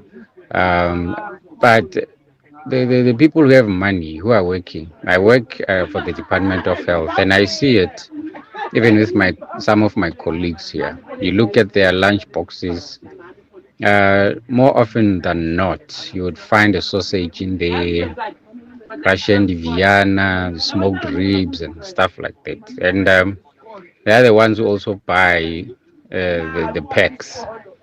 Someone who's selling these packs, maybe cheese vorse or whatever, in packs, and then they can even take it kaskoloto and pay later. So it's safe to say or to assume, or those who have a little bit of money can afford to buy these in bulks or in bulk, and then in their refrigerators you'll find a lot of this stuff, which is ironic, because in the department that I'm working for, we're supposed to be talking or teaching patients not to eat these kind of meats. But maybe that's a topic for another day. All right, great show, Clement. Hi, Clement. Thank you so much for your guest, Mbali. She has enlightened me. My 3-year-old does not like processed meats. From when he started eating solids till now at the age of 3, he doesn't like Vienna, polony, Russians, all those. And I asked him, why don't you like it? And he's like, I don't know, I just don't like it. I'll no matter how nice I make it, he will not eat it. Could it be that he's able to taste the preservatives? Could it be? Bali? Could it be? We don't know. But I'm glad we got a female listener there. I was starting to think that male listeners are not liking this no processed meat conversation. So there's someone else who's asking about going like plant-based, that diet. Is it necessary to stay healthy? Is that something you advise? I mean, plant-based diets, they are a way of eating where people eat more plants. I think the confusion sometimes is that when we say plant-based, it means completely no meat, but it just means in your diet, in your plate every day, what takes majority of your plate will be veggies, will be plants, will be legumes. But is it the only way of us eating and eating healthy? Not necessarily, no. People can eat meat and still, so long as they still get enough fiber, get enough antioxidants from plants and still be healthy. It's not to say it's the sort of the holy grail of diets, no. But based on what the World Health Organization, the Department of Health in South Africa recommends, then we somewhat say to make your life easier, if you go plant-based, you almost know for the fact that you are eating foods that are nourishing your body. But then also we must be mindful that certain food items will be labeled plant-based, but then you look into the actual ingredient or the nutrition panel, you find that yes, this item is labeled plant-based, but it's high in saturated fat, it's high in salt. So this is where listeners need to be wise about it, to say plant-based doesn't mean it's something you buy, it just means your plate has more plants, which is anyway the advice that we always give, that half of our plate needs to be vegetables, and then your protein, and then your starch as well. So is it the diet? Not necessarily. Okay. Not necessarily, yeah. Hi, Clement and Mbali. Could you please explain to me the water that they inject in chicken and into some meats? Does that also contain nitrates? I've been wondering about that for a while. Thank you. Oh, also, if you know where a person can get bacon, for example, that does not have those things in. Thank you. Bye. Clement, you should bring an agriculturalist or somebody working in the farm for that specific question. I'm not gonna, because also I think we won't be able to expand on it further. And there's so much nuance around that I don't want to get into and be in trouble. But are there alternatives, like, because there's bacon, there's macon, are there alternatives, or what you're advising is, no, do take your bacon, just don't do it every day. Don't eat it every day. Yeah, if you're a person who wants a fry up every day with bacon, we are saying that, today have a fry up with bacon, the following day just add avo and eggs, no bacon, like that. The following day just do cottage or like cheese or cottage cheese or cream cheese, and add your smoked salmon if you want to be a little bit bougie there. Those are the things, not having fried eggs and fried bacon or macon every single day, because that's where the problem begins in terms of all of that being now the high intake of those processed meats being the cancer risk we are talking about. But I don't want to scare your listeners into eating. I'm a dietitian who believes that if we become strategic about what we eat, we can literally eat anything, even ikota. It can be part of a healthy diet, or fed cooks with whatever that you eat them with smoked fish can be part of your healthy diet. We don't have to be scared of food. We just have to be aware and then know the balances of how much of what do we take at what times of the week. Yeah. Koketo says, Clement, please can you ask Mbali, they're having pill charts in a tin twice a week. Is that bad for me? Oh, that's fantastic. Having pill charts twice a week means you are getting your omega-3 recommendation for the week. I encourage do that, or if you are tired of pill charts, do sardines as well. Those are fantastic sources of omega-3s. The recommendation is 2 servings a week minimum. Perfect. Yeah. Okay, so you're good. Mbali, thank you so much for making time for us. Mbali Mapodi is a dietitian. Aubrey Masango. Weekday evenings, 8 to midnight. We need to have the conversation about there is the institutionalization of extortion of foreign-owned businesses by police. A guest who was here not too long ago said, I can't say this, but the cash movers of monies that are generated in foreign spaza shop are South African police. They are the ones, like you would have the cash companies, they are the ones that move the cash that is generated in spaza shops in the townships. Aubrey Masango. 8 to midnight on 702. 702. February may be a shorter month, but without insurance, your car insurance savings could go the distance. Like 35-year-old Zanai, who saves a whopping 1,180 Rand on a 2017 Mercedes-Benz GLA. Get a quote now, and if insurance can save you money, ask them for 500 Rand or 1,500 Rand if you have been claim-free and with the same insurer for 3 years. SMS out to 45142. That's out to 45142. Outsurance, licensed insurer and FSP. T's and C's and information online. This message is brought to you by Eskom. Redefining for a better future. Are you running a business? Every Rand counts. Save electricity and cut costs by switching off lights, computers, and air cons after hours. Use energy-efficient lighting and equipment and make saving electricity part of your daily routine. Smart energy habits mean lower bills and greener business future. Let's power success efficiently. Let's use electricity wisely. Eskom. LLB graduates can fast-track their legal career with the Law Society of South Africa's PVT School for Legal Practice. LPC accredited, this 4-month practice-ready course, which is taught by practicing lawyers, can reduce your PVT contract by 12 months for admission. Study by day, after hours, or via distance at campuses nationwide. The first 2026 intake runs from January to April. Applications close 31 October 2025. Apply now at lssalead.org.za. That's lssalead.org.za. Coming up on the Midday Report. Mandy Winner, good morning. Clement Manyathela. What's popping today on the Midday Report? Paul O'Sullivan has just begun his testimony at the ad hoc committee. Heavy security there is already facing interventions from Julius Malema, from the MK party as well. Thabo Bester has brought an urgent application to move prisons. Does he not get tired of these things? What gives him the right? I mean, yeah, I think he just loves attention because he knows when he does, and then we all talk about it and it's in the news. And then, I mean, if you thought that was a crazy story, Joburg water employees on unprotected strike. Half of Joburg doesn't have water, but the employees are on an unprotected strike at the moment. News coming out a short while ago that Harith is buying Fly Safair, and JMPD has denied involvement in Xolani Khumalo drug operation. They're saying that they weren't there. Yeah, and I wonder then if, because they call it a joint anti-drug operation, does it make it an operation if there are no authorities there? Exactly, and that's the question I was asking yesterday. Too much unhappiness. Yeah. Okay, that's what's coming up on the Midday Report with Mandy Winner. Thanks for listening to the Tuesday edition of the Clement Manyathela Show. We'll be back tomorrow between 9 and 12. Have a beautiful day, my friends. Bye-bye. This is EWN. Good afternoon, I'm Bali Zamini. Forensic analyst Paul O'Sullivan has taken the hot seat before Parliament's ad hoc committee probing allegations of police corruption. He is expected to answer to allegations of interference in policing matters